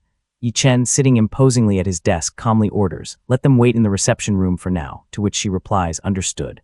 Before she leaves, Yi Chen rests his chin thoughtfully on his hand and adds coldly, sighs and one more thing, don't bother serving them tea. In the reception room, Yunyun is now wearing a stunning, form-fitting blue floral kippah with a high thigh slit that would make any traditionalist do a double take. She looks down at her outfit and asks, Dad, why exactly did you make me wear this kippah? Sitting comfortably on the sofa, Zhiqiang explains, think about it, aside from that leg slit, everywhere else is completely covered. You don't understand these things. If you show up dressed too provocatively for a first meeting, President Yi will just see you as some floozy with no self-respect. Your goal is to become Mrs. Yi, not to be his side piece or weekend entertainment. You need to project class and elegance. That's how you make a man truly value you. Clenching her fists with determination, Yunyun agrees, thank you for the advice, Dad. I'll snatch President Yi right out from under Qin Hongyan's nose. Zhiqiang nods with a sinister, ambitious smile, plotting internally. If Yunyun manages to bag President Yi, then the position of Wang family head is as good as mine. Over 10 minutes pass and Yunyun sits impatiently, complaining, what kind of hospitality is this? They haven't even offered us a single cup of tea. Is this how Huisheng Group treats guests? She peeks her head out of the door, demanding of the passing secretary, Secretary Zhou, bring us 2 cups of tea immediately. I'd like black tea. Secretary Zhou smiles politely and responds, very well, please wait a moment. Another 10 minutes crawl by and Yunyun is practically vibrating with fiery rage, screaming internally,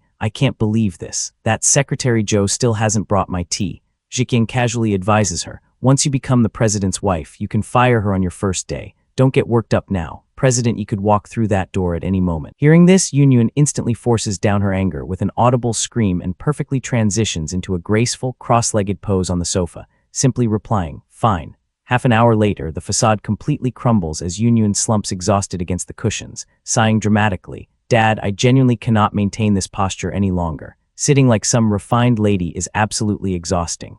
Where on earth is President Yi? Zhiqiang frowns in annoyance. It seems President Yi doesn't exactly value our presence here, keeping us waiting for a full hour. Suddenly the door clicks open, and Yi Chen steps inside, looking devastatingly handsome in his tailored suit. Shocked by his appearance, Yunyun gasps, Yi Chen. He looks her up and down, remarking coolly, well now wearing a kippah. In the 3 years I've known you, this is the first time I've seen you in one. I have to admit, you actually pull off that delicate Jiangnan woman aesthetic reasonably well. Walking further in past a stunned Jikyang, Yi Chen continues, Sister Yunyuan, I'm well aware you're relaxed and casual at home, but do you conduct yourself this informally outside as well? Didn't your father ever teach you that such behavior comes across as terribly rude? Disgusted, Yunyuan waves her hand at him dismissively, snapping, For your information, I didn't dress up in this kipao for your benefit, so don't you dare get any weird ideas about me. You weren't even good enough for Wang Jiaqi. What makes you think you'd ever be worthy of someone like Yi Chen calmly replies, You misunderstand completely. I was merely trying to, before Jikyang angrily interjects. Yi Chen, you're nothing but a bodyguard. What are you even doing up here on this floor? Where is President Yi? Realizing their ignorance, Yi Chen thinks, these two still refuse to accept that I am the actual head of Huasheng. He addresses them directly. You're here to discuss the first-class famous residence project, correct? You can simply present it to me. Jikyang smirks mockingly. You're just some low-level bodyguard, a useless thug who only knows how to throw punches. What could you possibly understand about major projects or business negotiations? Growing annoyed by the constant disrespect, Yi Chen turns his back, stating, So I take it you're not interested in discussing it. Fine, I'll be on my way then. Panic instantly sets in, and Yunyuan lunges forward to grab his sleeve, crying out, Wait just a moment. Yi Chen, please don't leave yet. I have something important to ask you. Looking up at him eagerly, she continues, You've been Qin Hongyan's personal bodyguard these past few days, so you must be fairly familiar with everything going on between Qin Hongyan and President Yi, correct? Yi Chen looks back, replying, I suppose you could say I know a thing or two. Overjoyed, Yunyuan gasps, Really? And immediately begins interrogating him, leaning in closely. Then can you tell me how intimate exactly is the relationship between Qin Hongyan and President? Do they spend nights together? Does he stay at her place or does she go to his? Annoyed by her probing questions, Yi Chen realizes internally, Wang Yunyuan has never been able to keep her mouth shut about anything. She'll spread whatever I tell her all over town. Might as well use her big mouth to finally squash these ridiculous rumors about me and Qin Hongyan. He states bluntly, they're not together anymore. They broke up. The news hits Yunyuan and Jikyang like a lightning bolt straight to the brain, their faces freezing in pure shock as they scream in unison. Broke up. Instantly, Yunyuan breaks into hysterical laughter, cheering, They broke up, ha ha ha ha. This is absolutely wonderful. While Jikyang throws his arms in the air, rejoicing, They broke up. Heaven itself is smiling upon us. Heaven is blessing the Wang family. Yi Chen looks at them, deeply confused. Why exactly are the two of you celebrating their breakup like you just won the lottery? Yunyuan simply smirks with a proud smile and elegantly crosses her legs again on the sofa. She struggles to figure out what to call him now, stuttering awkwardly. Yi Chen, no, that won't do. Little Yi. Wait, that's confusing because President Yi is also Mr. Yi. Little Chen. Completely baffled by her shifting attitude, Yi Chen thinks with three massive question marks practically floating over his head. Changing how you address me 3 times in under 10 seconds. What exactly is your endgame here? Jikyang steps up, acting incredibly haughty as he explains. You really have a pig's brain, don't you? You're an employee of Huasheng Group now, correct? Which means your boss is President Yi. President Yi's future wife is your former sister-in-law, my daughter Wang Yunyuan. Jikyang leans in with a sinister, arrogant smile, elaborating. The family has decided that Yunyuan will form a marriage alliance with Huasheng Group. If this succeeds, you little brat will actually be related to us by marriage. Staring at her with a completely deadpan expression, Yi Chen asks, Let me get this straight, Sister Yunyuan. You're genuinely that confident President Yi will find you appealing. Oozing with absolute vanity, Yunyuan touches her chest and boasts, Any red-blooded man would have to be blind to feel indifferent toward me. I've kept myself pure all these years, never had a single boyfriend. The moment I show even a little initiative, President Yi will be completely smitten. Leaning back seductively to emphasize her curves, she adds her final delusional thought. And you know what? I've always suspected that the person who gifted that multi-million-dollar jade bracelet at Grandma's birthday banquet was actually President Yi himself. For all I know, President Yi has been secretly admiring me from afar for months.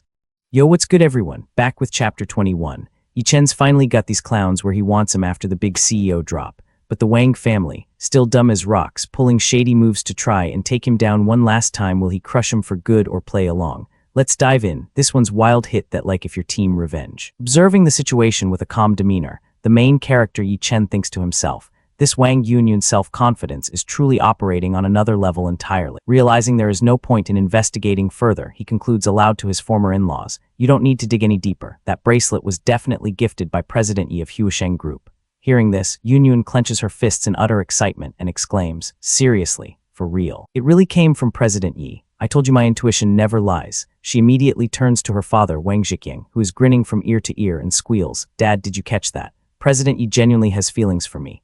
Her father laughs heartily and proudly declares, I never imagined that my, Wang Zhiqiang's, future son-in-law would actually turn out to be the president of Huisheng Group. Thrilled by the prospect, Yunyun adds, I need to share this with Grandma the moment I get back. She's going to be absolutely over the moon.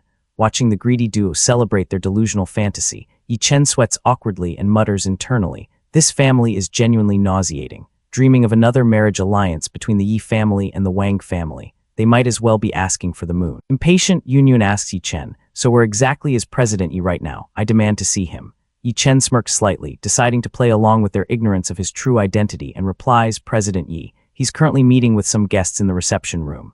Annoyed by the delay, Yunyun complains, what's taking him so long? Are the guests really that difficult to deal with? Leaning in slightly, Yi Chen mockingly invents a story. Oh yeah, the clients are actually a father and daughter pair. The dad's been following President Yi around like a lost puppy, and that daughter, well, let's just say she's not hard on the eyes. Dressed pretty provocatively too, and from what I could tell, she's currently putting serious effort into winning President Yi over. I wouldn't expect them to emerge anytime soon. Instantly consumed by jealousy, Yunyun clutches her dress furiously and snaps. What a cheap, shameless woman, throwing herself at President Yi like that right in his own company. No wonder he hasn't come to see us all this time. Which room are they in? I'm going to march over there and give that little hussy a piece of my mind. Before she can storm off, her father grabs her shoulder in panic, warning, don't do anything rash. You absolutely cannot let your first impression on President Yi be a negative one. Calming down slightly but still fuming, she points forward and demands, fine, we'll wait here, but you let us know immediately the moment President Yi becomes available. As Yi Chen turns and walks away. 5 minutes later, a busty receptionist wearing glasses approaches the father and daughter with an apologetic smile, saying, I am truly sorry to have kept you waiting for several hours, but President Yi genuinely has no time to see you today. Mr. Wang, Miss Wang, President Yi had some urgent matters come up and has already left the company. He asked me to tell you to go on ahead and head back for now. Both the father and daughter gasp in complete shock, blurting out, what? In perfect unison. Desperate, the father presses on, asking, then did President Yi mention when he might be available? Will he be returning to the company this afternoon at all? Maintaining her polite smile, the receptionist answers, I honestly couldn't say for certain. Please, you two, go ahead and take your leave. Defeated, they walk out of the grand glass doors of the Huisheng Group building. Pulling out his phone, Zhiqiang tries to look on the bright side, stating, well, the trip wasn't a complete waste. At least we've confirmed that the one who gifted old madam that 10 million yuan bracelet is definitely President. He then dials a number and instructs, hello mom, it's me. Gather everyone at Zishan Villa and wait for me to arrive. Soon after, at the beautiful traditional estate of Zishan Villa, a flustered Jiaki, Yi Chen's ex-wife wearing a pink blazer, questions Yunyun, what's this all about? You just left and now you're calling me back again. Did you finalize the contract or not? Smirking confidently in her fur-lined shawl, Yunyun replies, forget the contract for now. I have another piece of joyful news to share with everyone. Striking a glamorous pose in front of the gathered family members, she proudly announces, the person who gifted that 10 million yuan jade bracelet at Grandma's birthday banquet was none other than President Yi of Huisheng Group himself. The room erupts in astonished murmurs as relatives exclaim, what, President Yi gave that? Jaiki's eyes widen in bitter realization as she thinks to herself, I really was overthinking things. There's no way it could have been from Yi Chen. An older male relative adjusts his glasses in confusion, asking, how exactly is this good news? President Yi and President Qin are supposed to be a couple, and President Qin has always had a good relationship with our Wang family. If he sent it on President Qin's behalf, then why would he send it separately at the very end of the banquet? A woman beside him quickly corrects him. Su Lan, haven't you heard? President Yi and President Qin have already split up. If he was sending it for President Qin's sake, why would he time it like that? The older man connects the dots, mumbling, you mean to say? Yunyun flips her hair arrogantly and boasts, do you even need to ask? President Yi clearly gave Grandma that gift because of me. And remember, at that time, sister hadn't even divorced Yi Chen yet.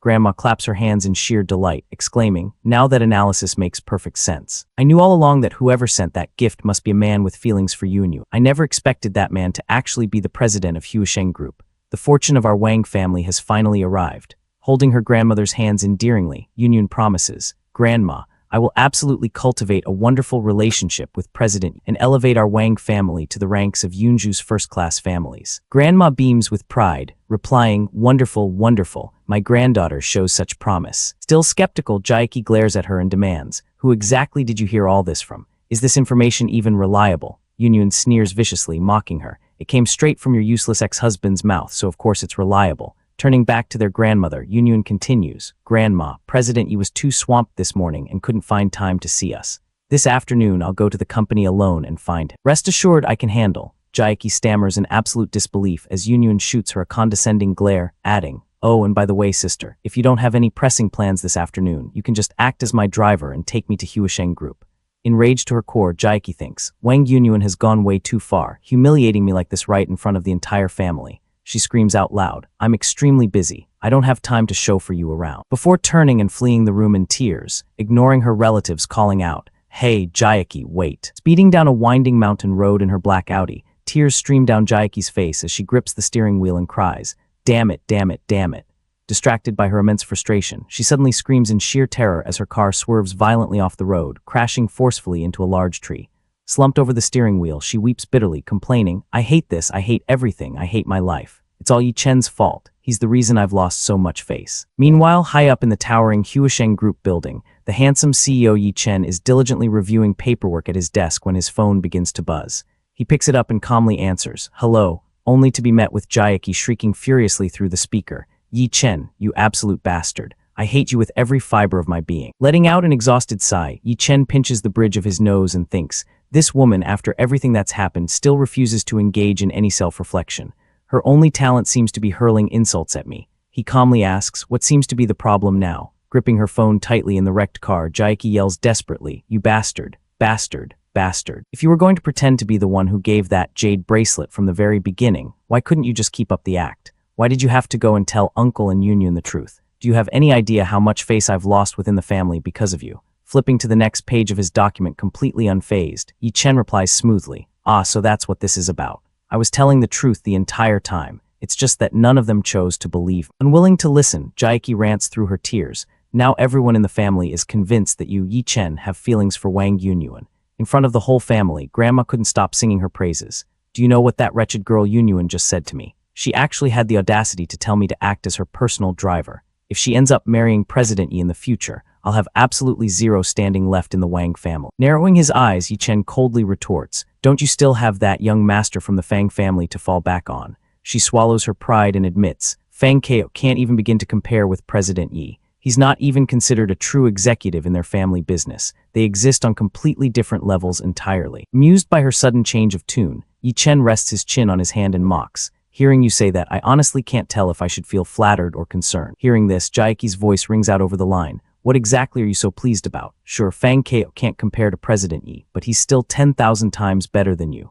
At the very least, he can actually help our Wang family and allow me to hold my head high both within the family and out in public. And what about you? All you ever did was bring me shame. You left behind this enormous mess before the divorce for me to clean up." Finally losing his patience, Yi Chen glares coldly and warns, "This woman is impossible. If you only called to berate me, then I'm hanging up. I have actual work to do."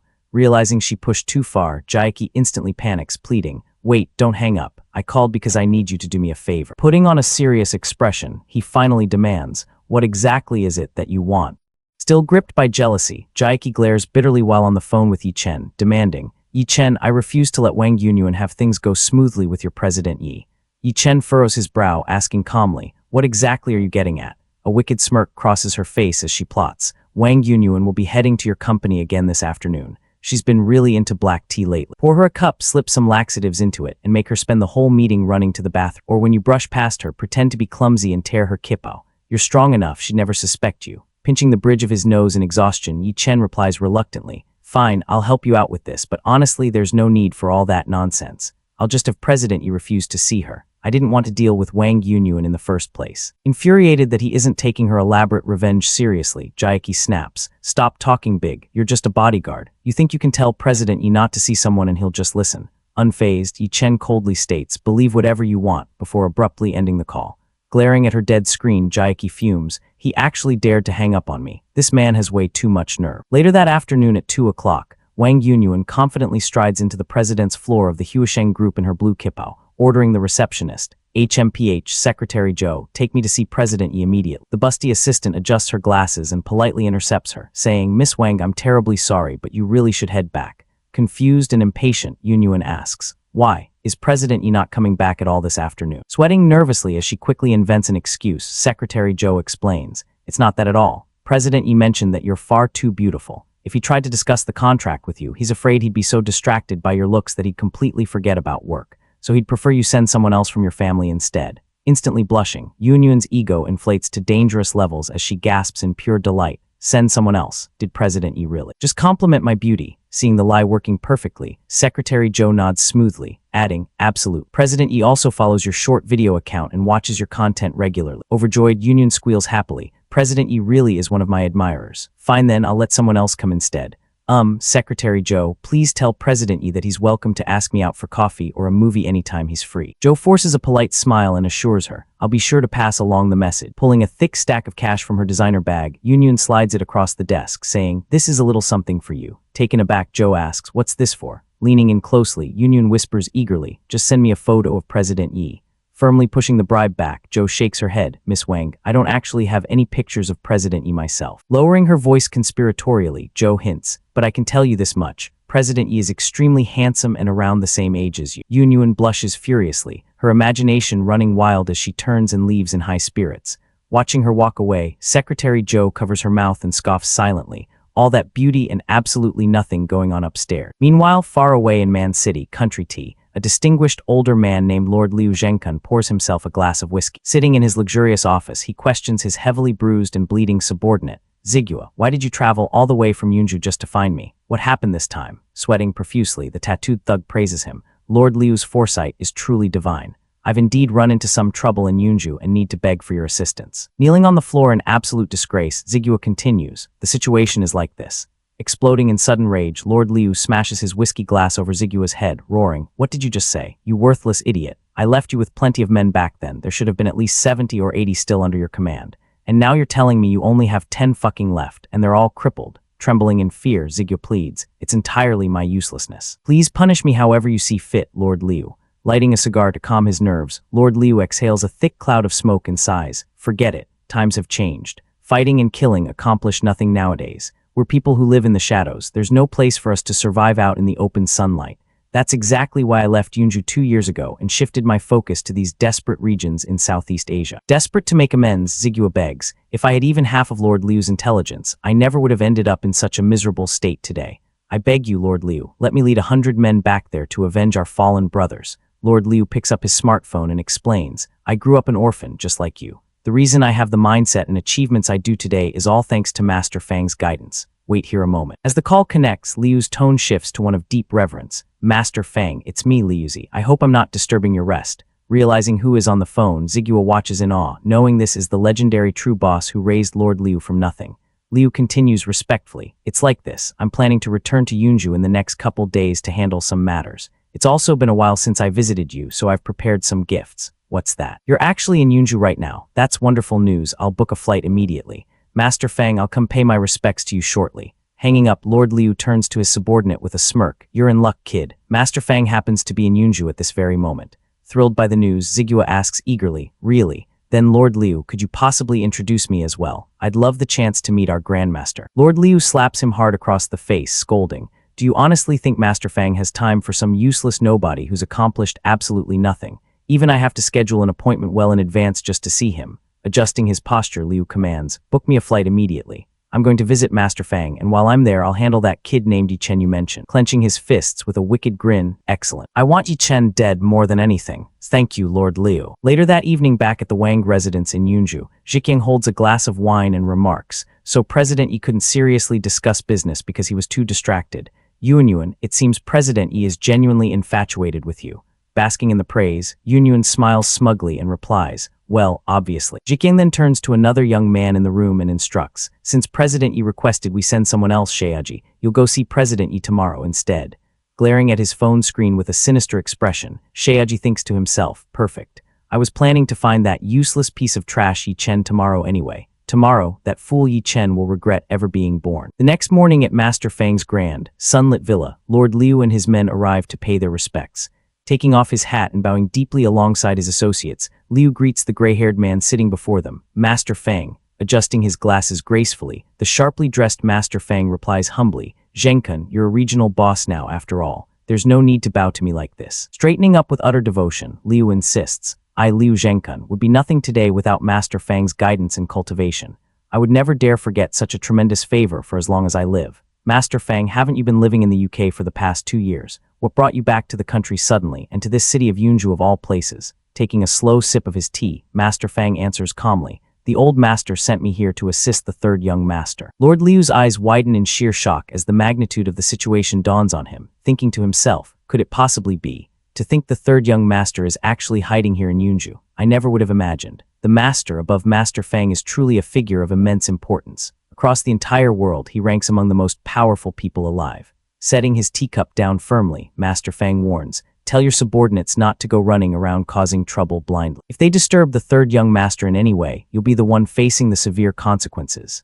Lord Liu nods vigorously, agreeing, "Yes, absolutely, Master Fang." Cautious not to make a fatal mistake, Liu requests politely, "Master Fang, would it be possible for you to tell me what the young master looks like?" This lowly one would never forgive himself if he failed to recognize such an important figure and accidentally offended him. That would be a crime deserving 10,000 deaths. With a subtle gesture from Master Fang, his assistant steps forward and hands Liu a photograph. Staring down at the image, Master Fang instructs, "This is the third young master. He is currently undergoing the family's trial mission, so do not disturb him under any circumstances. When your services are needed, I will naturally summon you." As Lord Liu examines the photo, a look of profound disbelief washes over his face.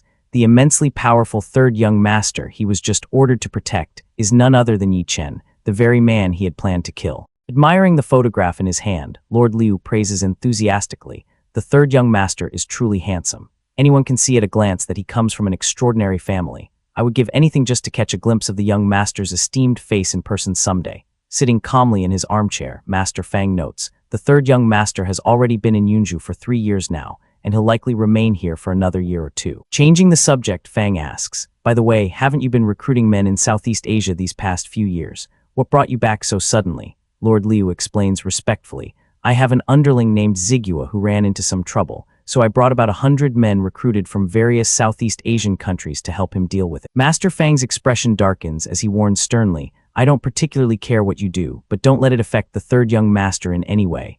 Nodding furiously, Liu agrees, of course. Satisfied, Fang stands up and invites him, "All right then, come play a game of chess with me. Let's see if your skills have improved at all." Meanwhile, outside the towering Huisheng Group Company building, an infuriated Wang Xiaoji paces back and forth, complaining bitterly, "What exactly is going on with Huisheng's CEO? He's left me sitting in that reception room for a full 2 hours. What does President Yi think he's playing at? He clearly has a thing for my sister, yet he treats me, his future brother-in-law, like this. The tempers of these top tycoons are absolutely baffling." Deciding to take out his frustration elsewhere, he snarls, "Forget this. I'm going to go find that kid Yi Chen and give him a piece of my mind." Up in his luxurious office, Yi Chen glances at his ringing phone, seeing Xiaoji's name flash across the screen, and answers calmly. Xiaoji immediately barks over the line, "Yi Chen, you brat, you're here. Let me ask you something. Where's your President Yi hiding?" Unfazed, Yi Chen questions casually, "What do you want with me?" before dryly adding, "President Yi. He's currently chatting with an idiot." Completely missing the insult, Xiaoji scoffs loudly, "I totally agree. What kind of moron takes that long just chatting with President Yi?"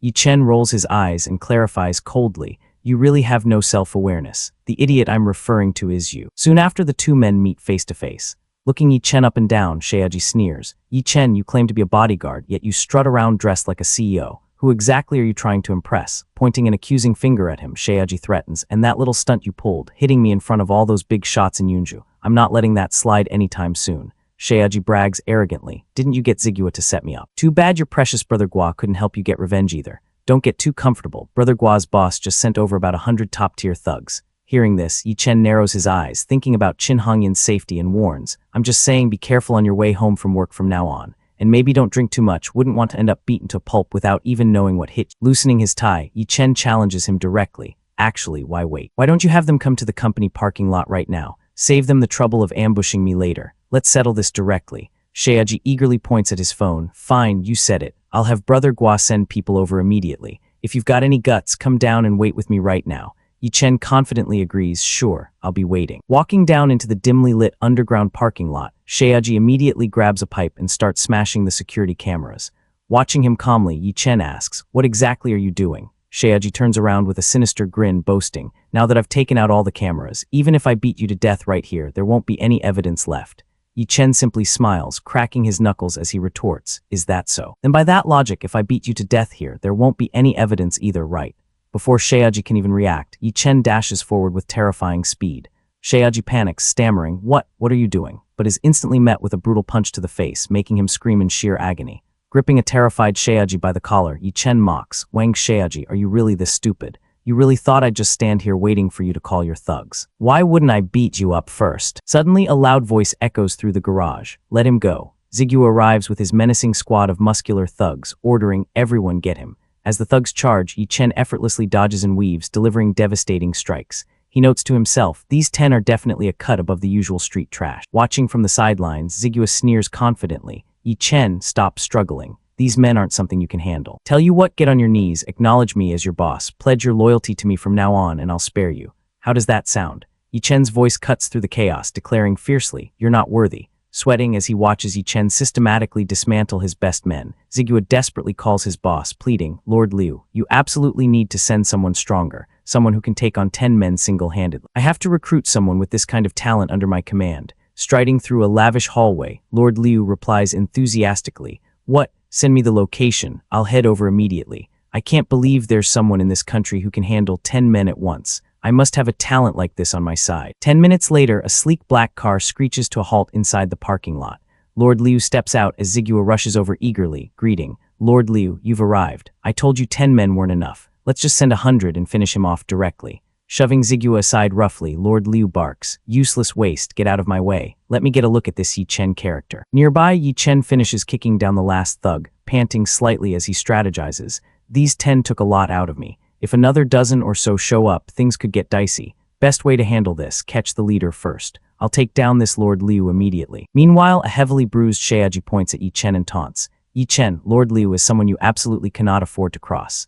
If you know what's good for you, get on your knees right now and apologize. However, as Lord Liu finally gets a clear look at Yi Chen's face, his eyes widen in pure, unadulterated terror. Yi Chen clears his throat lightly, locking eyes with the petrified crime boss. Completely oblivious to Liu's trembling, Sheaji continues to yell, Lord Liu, finish him. Beat him to death, staring at the man he was just ordered to protect at all costs. The man whose photograph is currently burning a hole in his pocket. Lord Liu stammers in utter horror, why you? Without a second of hesitation, Lord Liu spins around and delivers a ruthless, bone-crushing punch straight to Sheaji's already battered face. Holding his stinging cheek in complete bewilderment, Sheaji cries out, Lord Liu. What are you? Ignoring the fool completely, Lord Liu immediately drops to his knees, pressing his forehead to the concrete floor in absolute submission as he screams, why young master? A tense standoff as an older man in a traditional blue tunic, kneeling on the ground with a terrified, sweating face, stares up and exclaims internally, this Yi Chen is the spitting image of the third young master in the photo Master Fang sent. Out loud, he desperately declares, young master, I am one of Master Fang's men.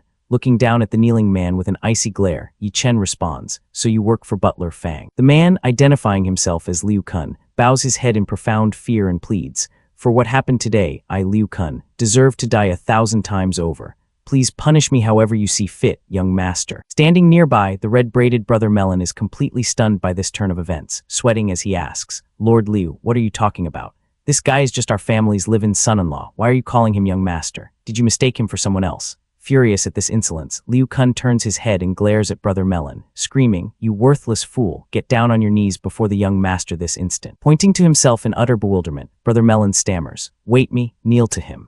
Without hesitation, Liu Kun violently grabs Brother Melon by the hair, forcing him to the ground as he orders, kneel, kowtow 100 times and make them loud. If even one is too quiet, you start over.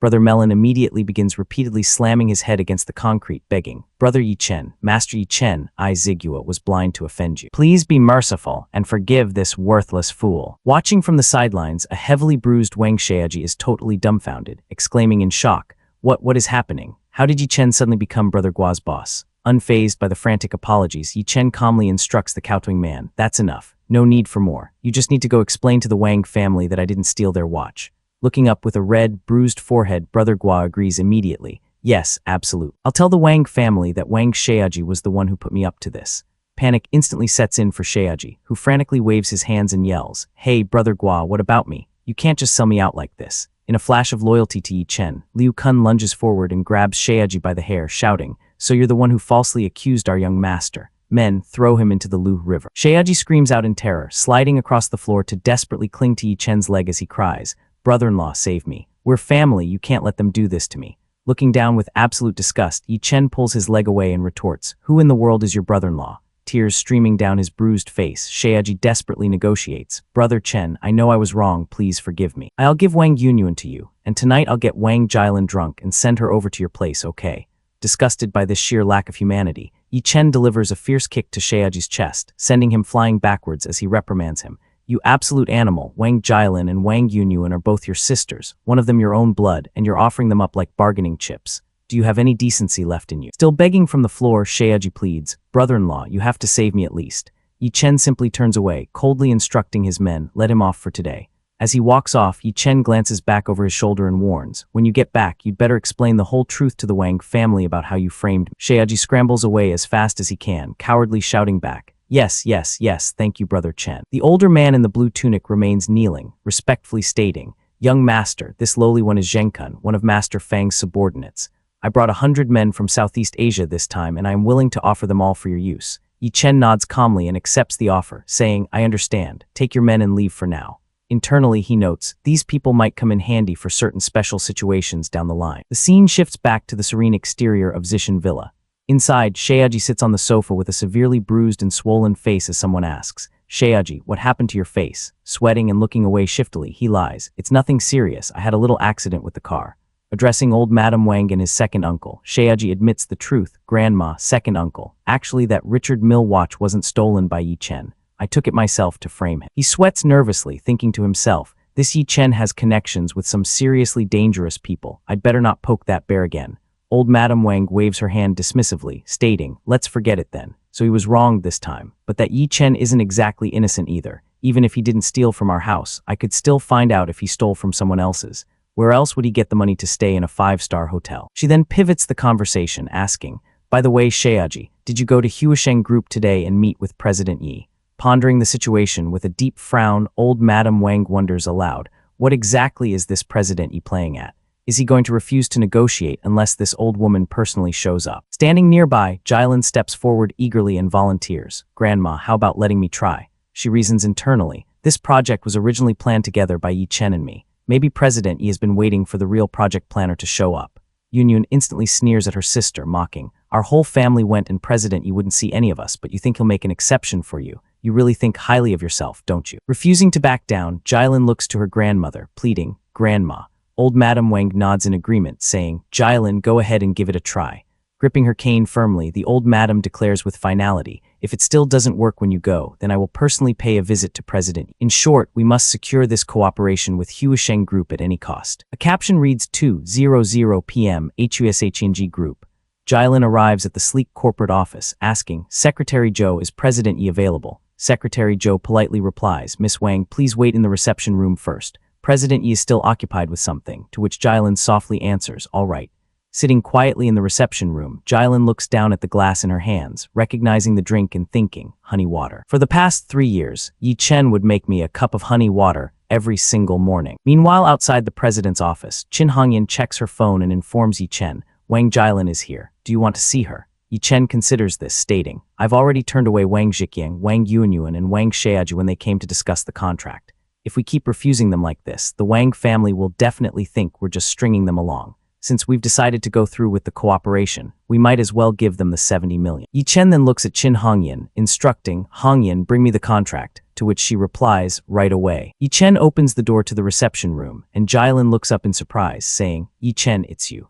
Looking at her, Yi Chen thinks to himself, Wang Jilin always used to dress like this at home, comfortable and casual, yet still quite pretty and charming. Trying to act cordial, Jilin smiles and says, President, you must be very busy, right? I imagine he won't be able to come for a while. You can sit down and keep me company. Ignoring her attempt at small talk, Yi Chen coldly holds out a blue folder and states, I have nothing to discuss with you. He hands the document over, instructing, take a look at the contract. If you find no issues with it, you can go ahead and sign. The 70 million will be transferred to your company's account in 3 installments within the week. Jilin opens the folder, thoroughly stunned as she thinks, President Yi has already approved this. I thought he would need to review things more carefully before releasing the funds. However, as she reads the cover page, her eyes widen in shock. She gasps out loud, this, First Class Jilin. The bold text on the contract proudly displays the name First Class JIL. Looking up at Yi Chen with utter bewilderment, she asks, why does it say this? Yi Chen stands calmly before her with his hands in his pockets, as she suddenly realizes in her mind, This is the name Yi Chen gave this project when we were planning it together half a year ago. A warm flashback reveals a younger Yi Chen in casual clothes, smiling brightly as he types on his laptop, suggesting to her,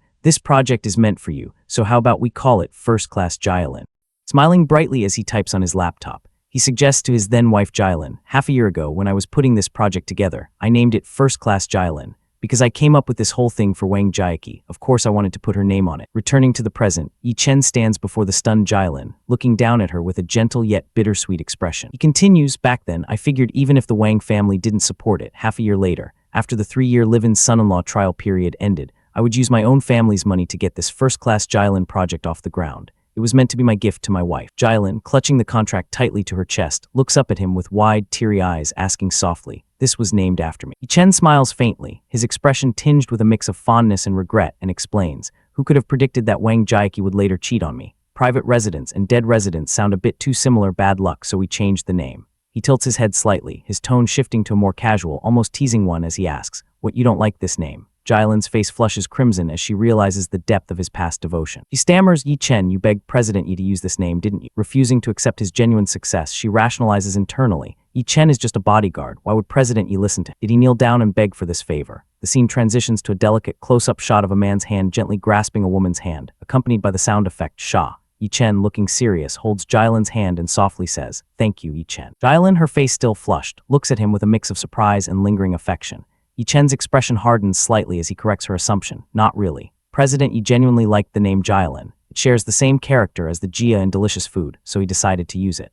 Jylin, however, remains unconvinced by his explanation, stubbornly insisting, "It must be because you begged President Yi so bitterly that he agreed. Why are you afraid to admit it?" "I know you still love me." Yi Chen sighs internally, realizing her persistent delusion. He turns his head away, his expression turning cold and distant as he states, "Let's not talk about this anymore, just sign it." Jylin, still clinging to her narrative, smiles brightly and assures him, "If this project gets done, Grandma will definitely be overjoyed." With a look of determination, she signs the contract and officially stamps it. Taking the signed document back, Yi Chen says professionally, "All right, I'll take this copy to file it away." As he turns to leave, Jylin quickly calls out, "Wait a moment." Yi Chen stops and she approaches him with a grateful smile, offering, "I'm really happy you helped me this time. How about this? I'll treat you to lunch. That place outside the city you love eating at the most. What was it called again? Little Duck Instant Noodles." Yi Chen's expression darkens further. He rejects her offer flatly. "Thanks, but I'm busy. I don't have time to eat with you." He then corrects her, his voice dripping with disappointment. "Also, that shop outside the city is called Little Chicken Instant Noodles. You've been there so many times, yet you never bothered to remember the name. Seems like you never really loved me at all." Stung by his words, Jylin's face contorts in anger. She shouts defensively, "I went with you to that rundown little shop so many times. I've already been more than good enough to you." Yi Chen, completely unfazed by her outburst, turns his back and walks away, throwing a final, cold remark over his shoulder. "If you don't want to go, fine.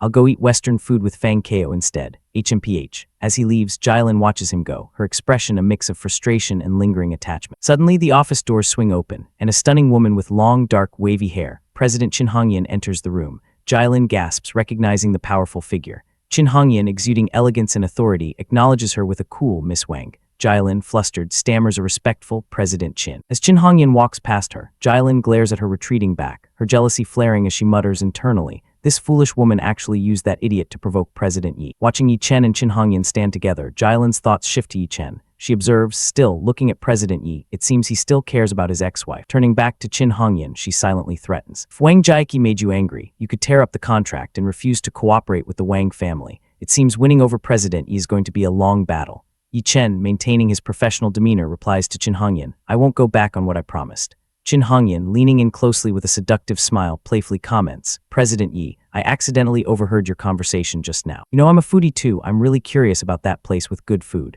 That little chicken instant noodles spot outside the city you mentioned, what's it like? Could you take me there?" Surprised by her request, Yi Chen looks down at her and agrees, "Sure." Qin Hongyan silently cheers success, while playfully responding a loud "Great." The scene cuts to an hour and a half later, outside a small, unassuming eatery named Little Chicken Instant Noodle. Standing before the modest storefront, Yi Chen turns to Qin Hongyan and warns her, "This isn't some five-star restaurant, just an ordinary little place. I'm worried you might not be used to it." Qin Hongyan, smiling warmly, reassures him, "Good food shouldn't be judged by whether it's cheap or expensive. I happily eat stinky tofu that costs just a few bucks." She adds, looking at him with a mix of sincerity and charm, "President Yi, I'm not the kind of delicate princess who only sets foot in high-end places." Yi Chen, touched by her down-to-earth nature, smiles slightly and thinks, Chin Hongyan really built herself up from nothing. She didn't rely on her family. She must have gone through a lot of hardships. She's definitely not like the average rich, beautiful girl. As they walk toward the entrance, Chin Hongyan suddenly trips in her high heels, stumbling forward with a sharp gasp. Yi Chen quickly catches her arm, steadying her as she apologizes. Sorry, President Yi, there are some potholes at the entrance. I'm afraid of tripping in these heels. Yi Chen, holding her arm supportively, replies kindly, It's fine. Hold on to me, I'll guide you across. Chin Hongyan nods with a soft. As they walk arm in arm, Yi Chen reflects on the stark contrast between his past and present.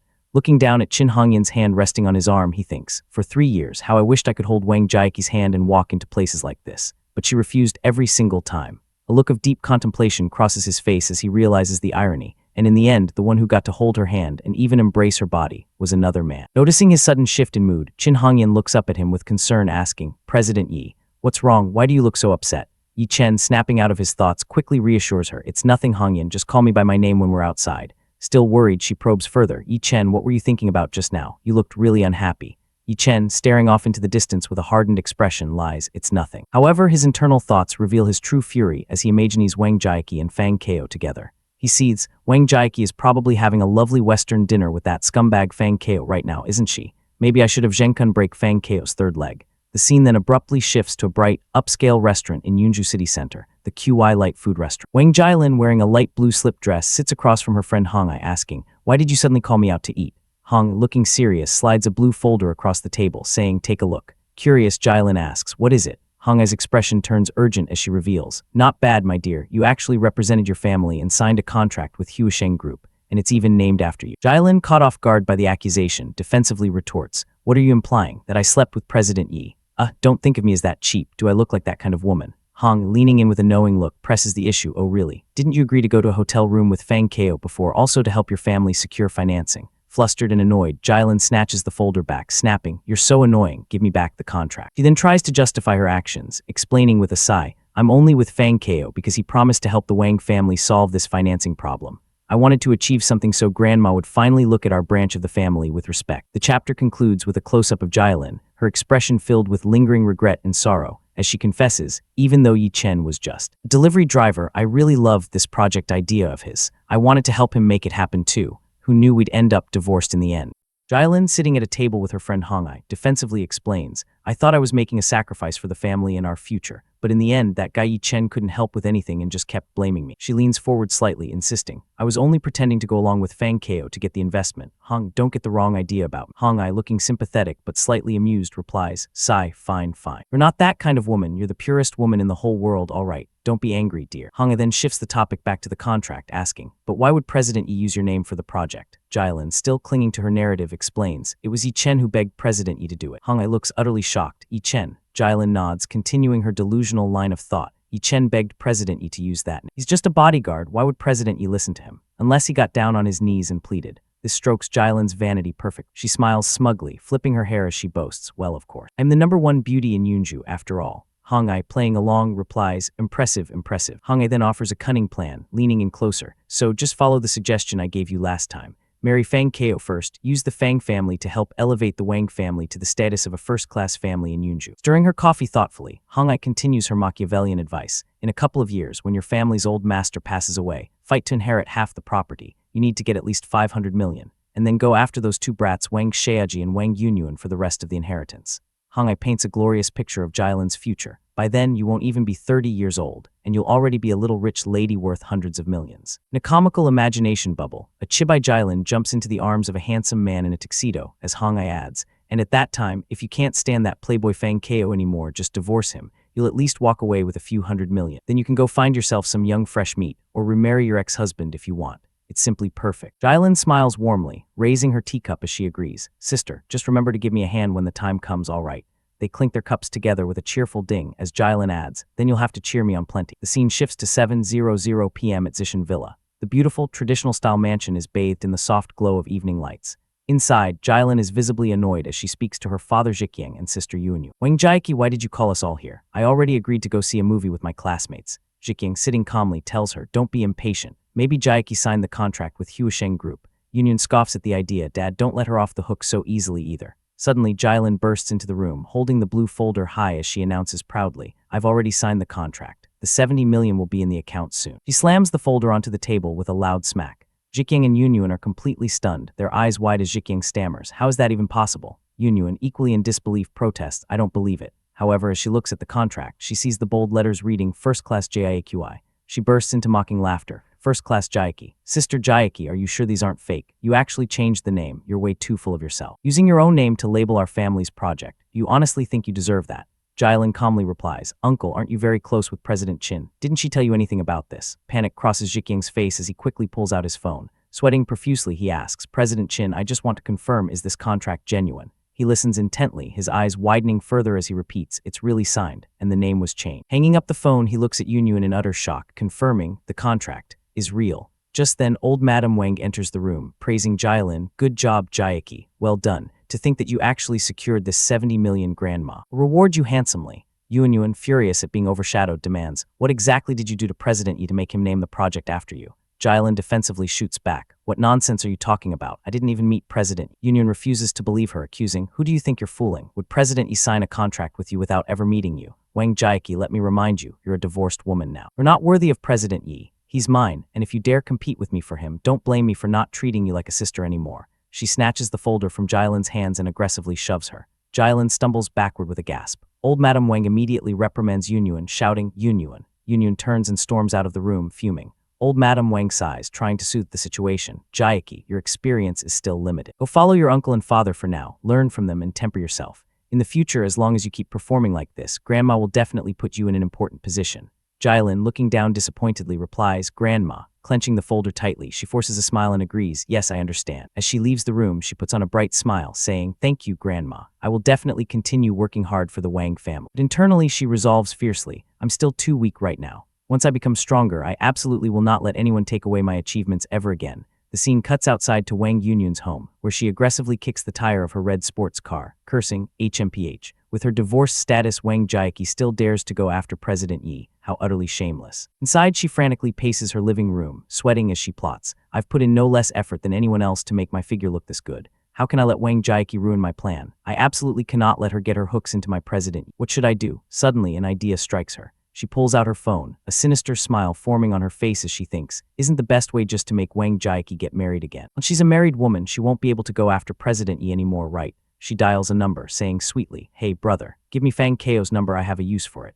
The scene transitions to a vibrant, neon-lit cityscape at night, the sound of a ringing phone filling the air. Inside a bustling nightclub, Fang Keo answers his phone, looking confused as he asks, is this the Wang family's sister Yuanyu? He wonders internally, that little Wang family sister with the great figure, why would she be contacting me? Out loud, he replies smoothly, is this your number? I'll save it right away. Is your WeChat the same as your number? I'll add you in a bit.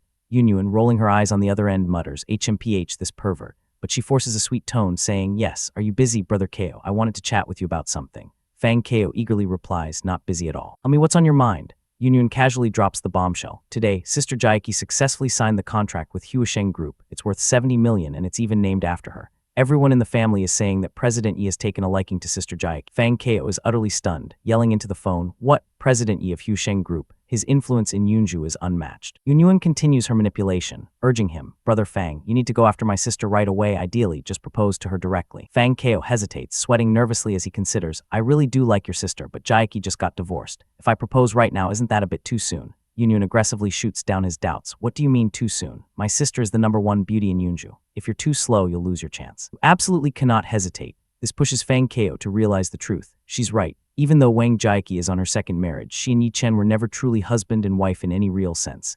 A flashback shows Jailan walking away from him in a hotel hallway, saying, let's talk about this another time, while he thinks angrily, that time at the hotel, I was this close to taking her, but that guy Yi Chen ruined everything. Returning to the present, Fang Keo smirks wickedly, taking a sip of his drink as he plots, how could I let the prize that was already in my mouth slip away? Since someone in the family is willing to help, I'll just go with the flow and completely conquer Wang Jayaki. He speaks into the phone, his tone filled with sinister intent. Sister Yunyuan, it looks like I'll be counting on your help then.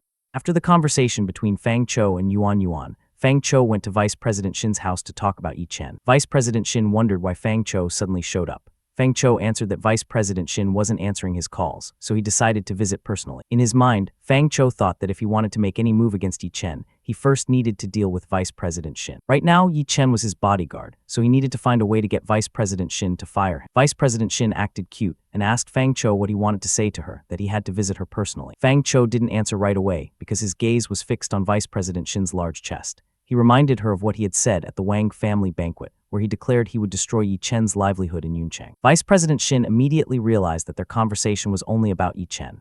Fang Cho stated that he knew Yi Chen was now Vice President Shin's bodyguard and a full employee of the Husheng Group. He had no right to fire him since he wasn't connected to the Husheng Group. However, he had an offer for Vice President Shin that he knew she couldn't refuse. He was willing to give her money, but in exchange, she had to remove Yi Chen from the Husheng Group, or at least as her bodyguard. The amount he would give her was 10 times Yi Chen's annual salary if she accepted his offer. On top of that, he would owe her a great debt and would repay it in the future whenever she needed it. Upon hearing this, Vice President Shin visibly struggled to hold back her laughter because of Fang Cho's ridiculous offer. In her mind, she thought Fang Cho must have really lost his mind if he thought he could buy Yi Chen off with just his annual salary. What's worse, he was offering 10 times that amount, when even the entire Fang family's assets couldn't match a single year of Yi Chen's salary. Because of this, she stammered while asking Fang Cho if he was really sure about his offer. Fang Cho confidently answered yes, and in fact, he was even willing to increase it if it wasn't enough.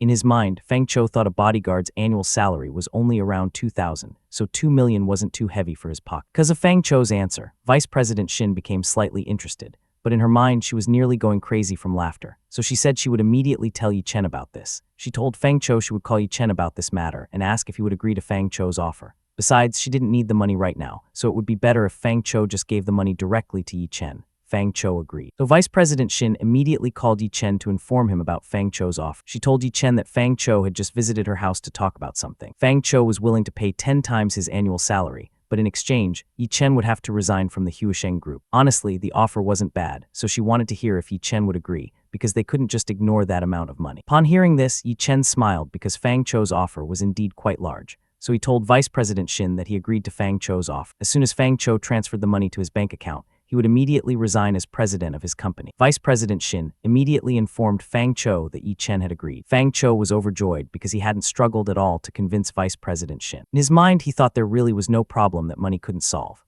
On top of that, he didn't even need to spend much because he would get the money back from Yi Chen another way once he was no longer part of the Huisheng Group. So he took out his phone and asked Vice President Shin to put in Yi Chen's bank number so he could transfer the money immediately. Vice President Shin did it right away, so Fang Cho began counting the money he would send to Yi Chen. He also asked Vice President Shin what exactly Yi Chen's annual salary was so he could multiply it by 10. Vice President Shin answered that it was around 6.7 million, so Fang Cho would need to pay 67 million. Fang Cho immediately agreed and started typing the numbers on his phone, but he noticed that his bank account didn't have enough money, and then he realized the amount Vice President Shin had said. He cursed in shock because it was impossible for a bodyguard to have an annual salary of 6.7 million. If they multiplied it by 10, it would reach 67 million, an amount that even the CEO of the Huisheng Group didn't have as an annual salary. He approached Vice President Shin because it seemed like she was just playing with it. He wanted to remind her that he was serious about his offer, so she better tell him the real annual salary of Yi Chen. But Vice President Shin insisted that she wasn't joking. If Fang Cho didn't have enough money to pay 10 times Yi Chen's annual salary, then he better just keep quiet. He had no right to brag if his income was actually smaller than Yi Chen's. Fang Cho should also remember that there was always a higher sky beyond the sky, so he shouldn't always think so highly of himself. Fang Cho needed to etch into his brain that there were people who shouldn't be looked down on just because of their background, so it would be better for Fang Cho to know the people he was talking about before judging them next time. Fang Cho got angry because, to him, it seemed like Vice President Shin was really protecting her dog, Yi Chen, so he walked back to his car to leave. He also warned Vice President Shin that he would never forget this day, so she better not regret her words in the future. He also said he was already starting to plan his proposal to Jeo in the coming days. Soon, he and Jeo would get married because he was sure Jeo wouldn't refuse him.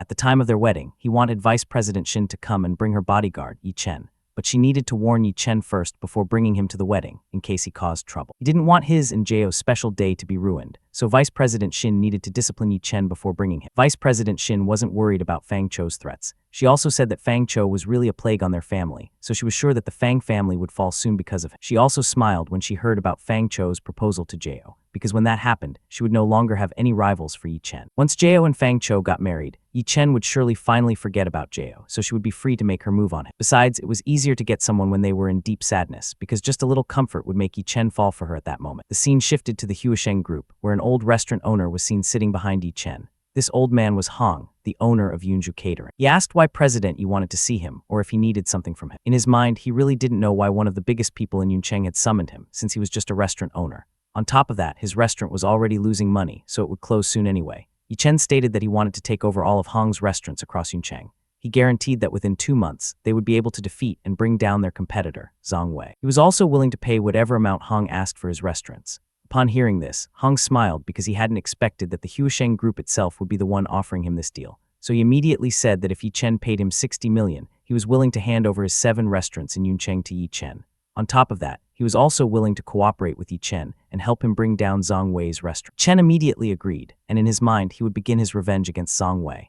On the day of old Madame Wang's birthday banquet, Zhang Wei had told him that even if he became just a janitor, he would never be accepted at any restaurant, so he wanted to show Zhang Wei who he was messing with. A few days later on Panglei Road, people turned their heads toward a new restaurant that had just opened after being renovated. It was incredibly beautiful and grand, and its name had also changed. It was now called Yunzheng Yun Restaurant. People began entering to find out what was on the menu and to taste the food. At the restaurant, on the other side, Zhang Wei clenched his fist in anger. He hadn't expected anyone to dare open a restaurant right across from his. To him, it was clear they were competing with him, so he would show them the taste of those who tried to compete with him. One of his men reported that this restaurant used to belong to Hong, but a few days ago, someone had bought it. In his opinion, the restaurant now belonged to someone else. Zhang Wei didn't care because no matter who owned it, he would show them that he was not someone to be easily challenged. Besides, his restaurant had been leading in Yuncheng for a long time, so the new owner's attempt to compete with him was already a guarantee of defeat.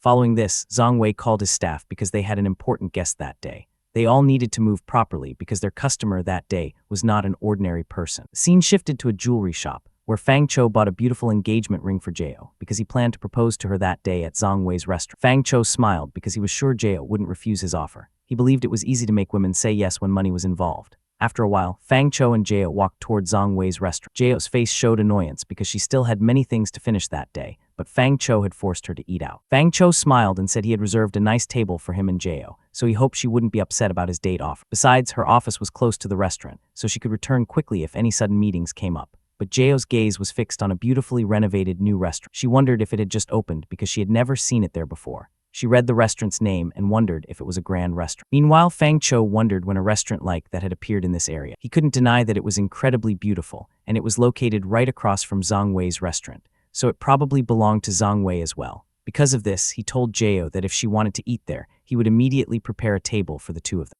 Inside the Yunzheng Yun restaurant, Yi Chen quietly watched the events unfolding below from the 3rd floor, his expression unreadable. Down on the 2nd floor, gossip rippled through the crowd about a proposal that was supposedly about to take place. Several staff members entered carrying beautiful balloons and scattering roses, setting the stage for what looked like a grand romantic gesture. People's attention was fixed on the woman about to become the fiancée of some wealthy man, and they didn't expect her to be quite so stunning. Truly, only a woman with beauty like hers deserved such an elaborate proposal. The conversation about Jaiki continued, especially among the men. If given the chance to be with a woman like that, 10 rounds might not even be enough to satisfy them. But it was a shame they could never afford someone like her. Having such a beautiful wife would remain nothing more than a fantasy. Upstairs, the armrest of Yi Chen's chair cracked as he squeezed it tightly in his anger. Vice President Engson noticed this and understood that the rumors were true. Yi Chen still had feelings for his ex-wife, whether he admitted it or not. Yi Chen was furious at what Fang Kao was doing, especially in his own restaurant. That day was supposed to be the opening ceremony, but Fang Kao had driven away his guests and customers just for some worthless proposal.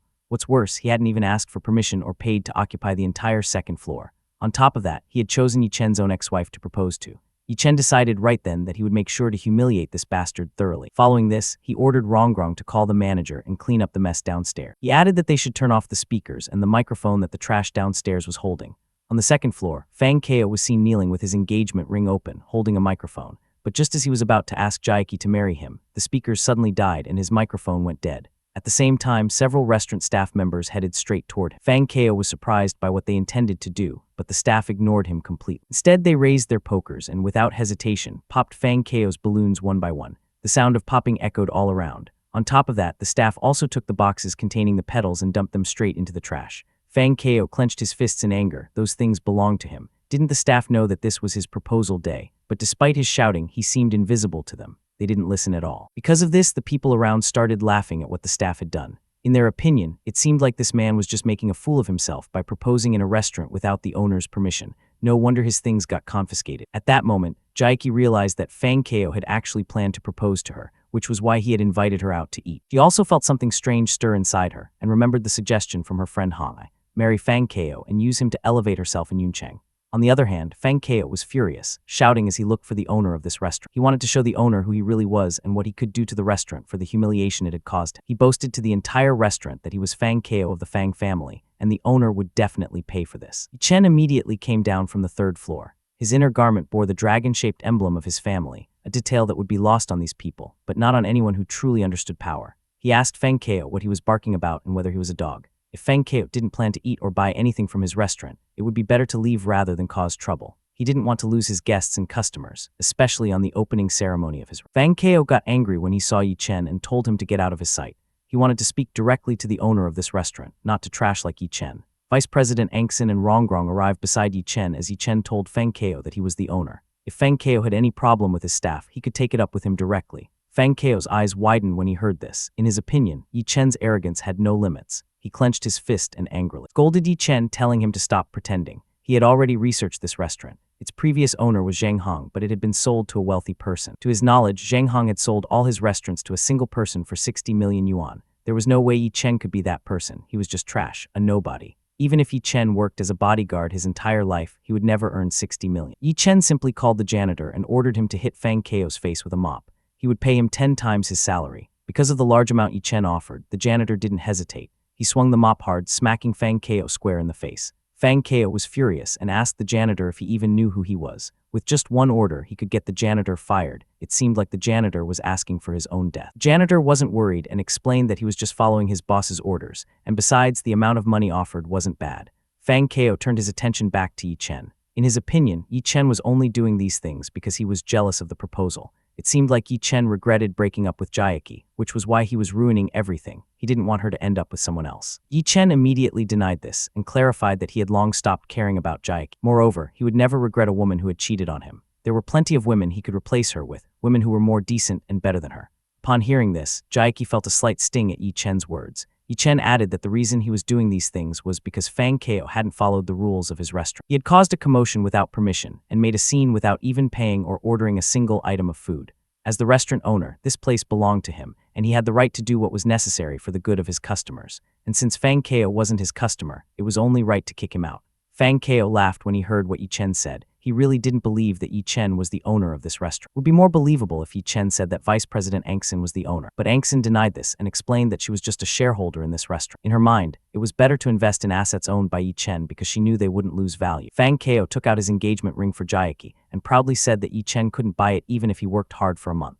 The ladies were amazed when they saw the ring, even though it was just a Tiffany & Co. diamond. Fang Kao added that it cost 4 million yuan, so even if Yi Chen worked as a bodyguard his whole life, he would never be able to buy it. Then he knelt in front of Jiaki and proposed. Vice President Angxin laughed because, in her opinion, Fang Kao was truly desperate. Even though he had already been humiliated in front of many people, he still continued his proposal, meaning he had no brain. She also realized that this bastard really wanted to show the gap between him and Yi Chen by showing off the engagement ring. What Fang Kao didn't know was that Yi Chen could buy 10 or 20 times that kind of ring without blinking. But if Jiaki agreed to Fang Kao's proposal, that would actually be favorable to her. It would be better for Yi Chen to see with his own eyes how Jiaki agreed to marry someone else. At that moment, Yi Chen would be deeply hurt. Once he was hurt and fell into sadness, it would be easy for her to make him fall in love with her. Yi Chen looked seriously at Jiaki and could feel his own heart beating strongly. He also wanted to know if Jiaki would really accept this proposal or not. Jiaki was very pleased with what Fang Kao was doing because it worked in her favor if she wanted to make Yi Chen jealous. But for now, she wouldn't refuse Fang Kao's offer. Instead, she would keep him hoping. That way, not only would Fang Kao be anxious about her answer, but so would Yi Chen. She was sure Yi Chen wouldn't be able to sleep well, thinking about her response to Fang Kao. Because of this, she told Fang Kao that she was happy with his proposal, but she needed a few days to think about it. Fang Kao immediately agreed and said he hadn't expected it to be easy. In his mind, he had already anticipated that Jiaki wouldn't agree to marriage based on just one proposal, but he had no intention of stopping here. As long as he hadn't won Jiaki over, he wouldn't quit. Besides, he had support from Yunyuan, so it would be easy for him to secure Jiaki's hand in the future. Fang Kao stood up and asked Jiaki if she could at least accept the ring. It was fine with him even if she kept it hidden while she thought about his offer. Whenever she was ready, she could wear it any time. Jiaki quickly accepted and thanked Fang Kao, saying she really loved the ring. When she was ready to accept his marriage proposal, she would wear it immediately. She also took a dig at Yi Chen, saying he was such a pretentious person. Back at the villa, he had claimed to be President Yi, and now he was claiming to be the restaurant owner. If Yi Chen was really rich, why had he never given her even a single diamond ring during their 3 years together? But that didn't matter anymore since they were already separated, so her remarks were pointless. Upon hearing this, Yi Chen immediately responded that if Jaiki hadn't cheated on him back then, he might have already given her a 21-carat diamond ring by now, just as he had promised before. Jaiki paused for a moment when she heard what Yi Chen said. Memory of her and Yi Chen came back to her, after they had watched a show titled 21 Carats. Jaiki had asked Yi Chen why he couldn't even give her a cheap diamond ring. Even at their wedding, only a simple celebration had taken place. Yi Chen had answered not to worry and to just wait 1 year. He promised he would give Jaiki a 21-carat diamond ring. On top of that, he would give her even more gifts as compensation for her patience with him. Jaiki remembered that moment. Her heart ached again and her hands trembled. Following this, Jaiki continued walking away and told Yi Chen to stop pretending and making up lies. After a while, as Yi Chen stood there, Vice President Angxin approached him. She stated that earlier, Jaiki had neither accepted Fang Keo's marriage proposal nor immediately refused it. In other words, Fang Keo still had a chance with her, and if he kept at it, he would eventually win her over. He sat in front of Yi Chen and asked if he had also been hoping earlier that Jaiki would accept Fang Keo's proposal. In her opinion, it seemed like Yi Chen had a plan. After Jaiki and Fang Keo's wedding, he would officially introduce himself as President Yi of the Husheng Group, so that Jaiki would deeply regret her decision. Yi Chen put down his tea and said that Vice President Angxin was right. However, he wouldn't wait until after the wedding to announce his true identity. He would announce it on the very day of their wedding, so that their happy day would be ruined. Since Jaiki had long dreamed of marrying into a wealthy family, he wanted to show her that he was the one she should have married. He wanted to show her that the person she had wasted was actually the richest person not just in Yuncheng, but in the entire world.